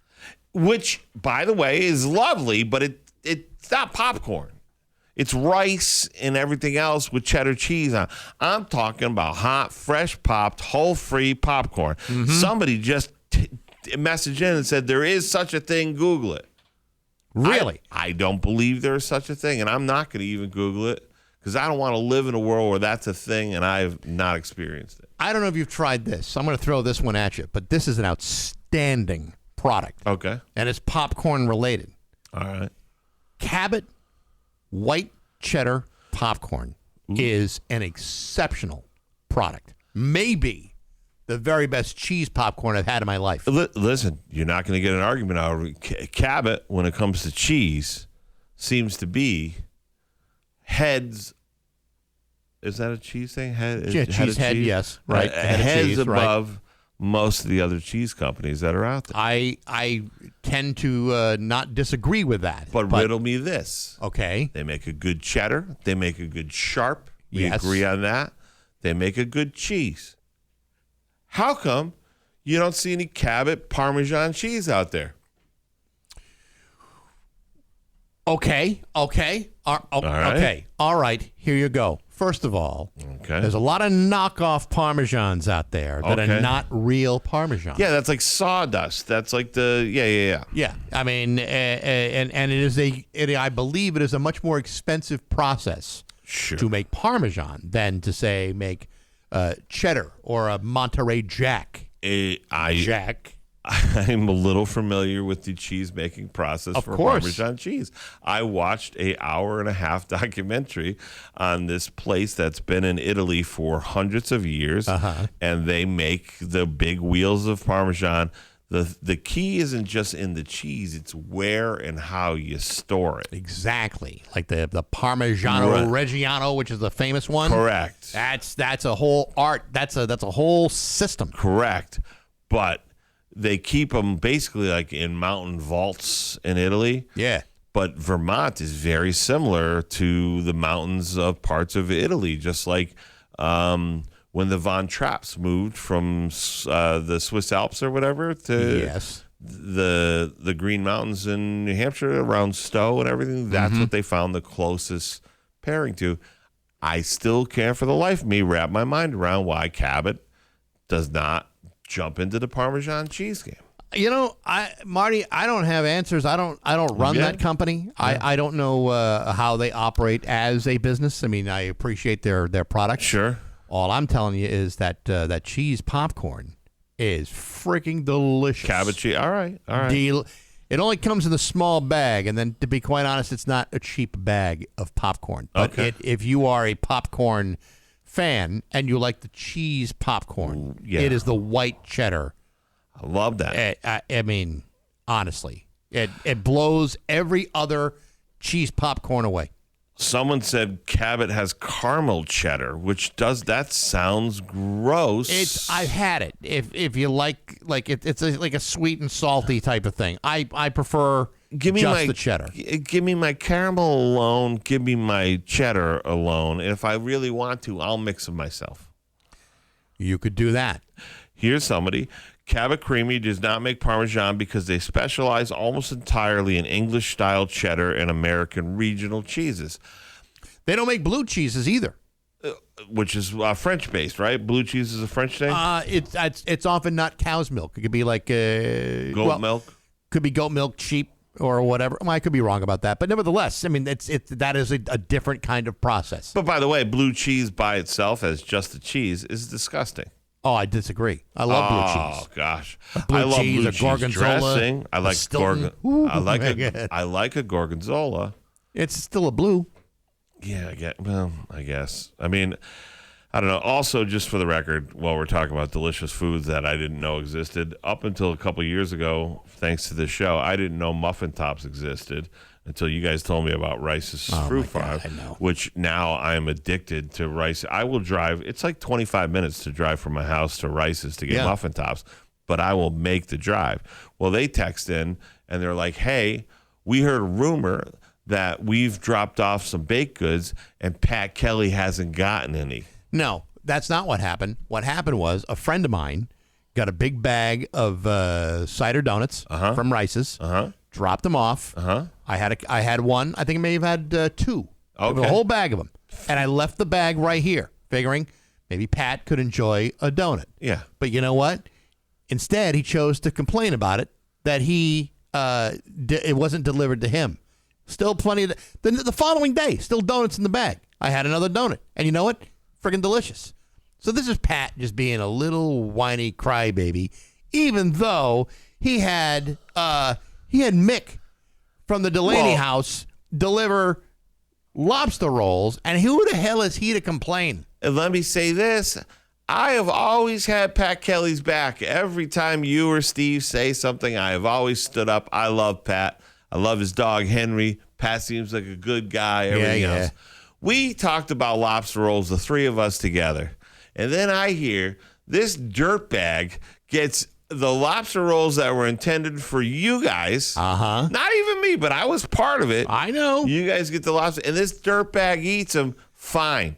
But now you're going to dare complain you don't get your Rice's stuff? So I messaged him back. I said, you can bring Rice's stuff by next week. But Pat Kelly ain't seeing none of it. No. I'll eat the whole dang bag of donuts by myself out of spite just so Pat doesn't get one. Now you're talking, Marty. That's finally passionate. Somebody on the show is talking some sense. It's going to be a mix of sun and clouds today, a high of 84. Tomorrow, sunny with a high of 80. Sunday, some morning sun, increasing clouds by the afternoon with a high of 85. It's 72 degrees right now on Rock 102. Oh, yeah. The squad of them came out last time to a show, so I'm calling them out. Nice. Get your friends, get your office together. Come out next week. It's super fun time. It is a Shop Friday here at Rock 102 this morning at 9 o'clock. If you go to rock102.com, you can save 30% to Peter Haven's Restaurant. Cozy bistro with impeccable service, incredible food, elegant yet approachable. A Brattleboro landmark where locals gather and visitors discover fine dining done right, fresh, local, perfectly in season. That's at 9 o'clock, the Shop 30 store. Peter Haven's Restaurant in Brattleboro. Do not miss out on rock102.com. Brattleboro has a pretty good foodie scene, too. They sure do. They definitely do. Absolutely. By the way, people passionately engaged about apparently you and I aren't the only people who think about Cabot cheese. There's a lot of response to people about Cabot cheese products and everything. You know, I lived in Wisconsin for 11 years. Yep. Now that is a state that prides itself on high-quality cheese. And you know what? They have high-quality cheese. I will give them that. But I have to say that the Vermont cheeses are every bit as good as the Wisconsin ones. I know there are going to be some people say, you're out of your mind. There's no way that's possible. Got to tell you, the Vermont cheeses are outstanding. You ever just see a cow in a Vermont field? Uh-huh. They look happy. Yeah, I They're know. not stressed. They're eating the grass. It's nice and green. A lot of them have like a Rastafari beanie on, and they're kicking a hacky sack with their little hoofs. Sure. They're going to make way better cheese. Of course. They're living their best life. Well, who doesn't love the smell of a good dairy air? Yeah. We had this stupid conversation off air, but I'm going to bring it on air because people like stupid conversations. When we got off air, I said, what do you think the top 5 cheeses in order for consumption in this country are? Do you want to share with people what your top choices were? I think my top choices were cheddar, mozzarella. What else did I say? I'm a big fan of blue, and then American. Okay. Actually, American before the blue after the American. Right. So, and I said, I think Parmesan's in there because people do use a lot of Parmesan, but I felt it was mozzarella. Uh-huh.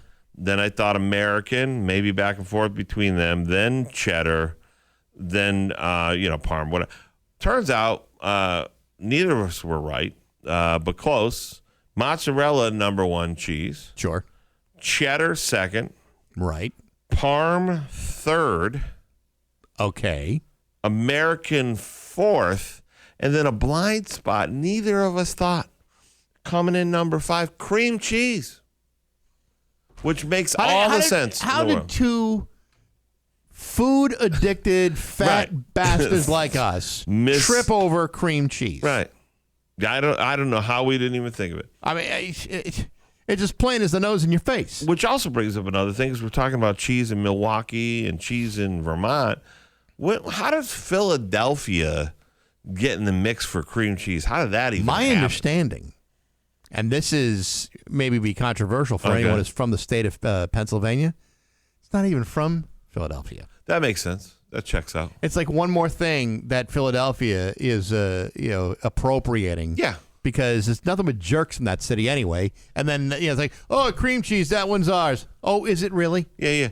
You know what else Philly has in a name, but you never see it there? Brotherly love. That's one huge one. Eagles. The Philadelphia. Have you ever seen an eagle in Philadelphia? I would think that if you are a bird of prey, you're not going to want to stay as far away from Philadelphia as you could possibly get. Right. It should be the Philadelphia NFL franchise, the Philadelphia Franklins. Uh-huh. Yeah. Uh-huh. Their That's mascot's a guy in glasses holding a key on a kite. You know where cream cheese originated from? Okay. You ready for this? Yeah. Chester, New York. What? We're not even in Philadelphia. And they're trying to steal Chester, New York's? Around 1873, William A. Lawrence, like the A stands for, this is made in New York. How you doing? He was a dairy farmer and the first to mass produce an unripened fresh cheese known generically as cream cheese. Brilliant. Yeah. Guy's a genius. He did it, and then Philadelphia ripped them off. We should make a movement to change it back to Chester cream cheese, Chester, New York cream cheese. It's times like this when I just go back and I think about that old Bill Burr thing with against Philadelphia, and I'm just thinking, it was maybe the most brilliant, so great, but most accurate description of the people from Philadelphia that there's ever been. Like, you could not write poetry more beautiful than that. If you're wondering what we're referring to, and you go to YouTube later and you just write Bill Burr Philly rant down, you will hear one of the funniest riffs that you'll ever hear. It was I think he did about 18 minutes on it or something. Yeah. And just insulted these people and then counted the clock down while he did it. He's like, I'm staying. They're all booing. There's like 20,000 people. They're all booing him, and everybody's like, I don't care, you stupid idiots. Your biggest hero's not even a real guy. It's Rocky. You couldn't build a Joe Louis statue because you're all racist, so you built one to a guy who's not even real. You pieces of garbage, Bubba. 16 minutes. And he's like, and I'm not done. And he just kept going. It's great. You just watch the clip. One of the best things ever. Oh, it's amazing. Unbelievable. Yeah. It's 8:59 with Bax and Nagle on Rock 102. Rock 102 delivers classic rock every single day. Next Gen Roofing delivers quality roofing every shingle day. Together as the Stream Team, we deliver Springfield's classic rock everywhere. The Rock 102 app, your smart speaker, and rock102.com.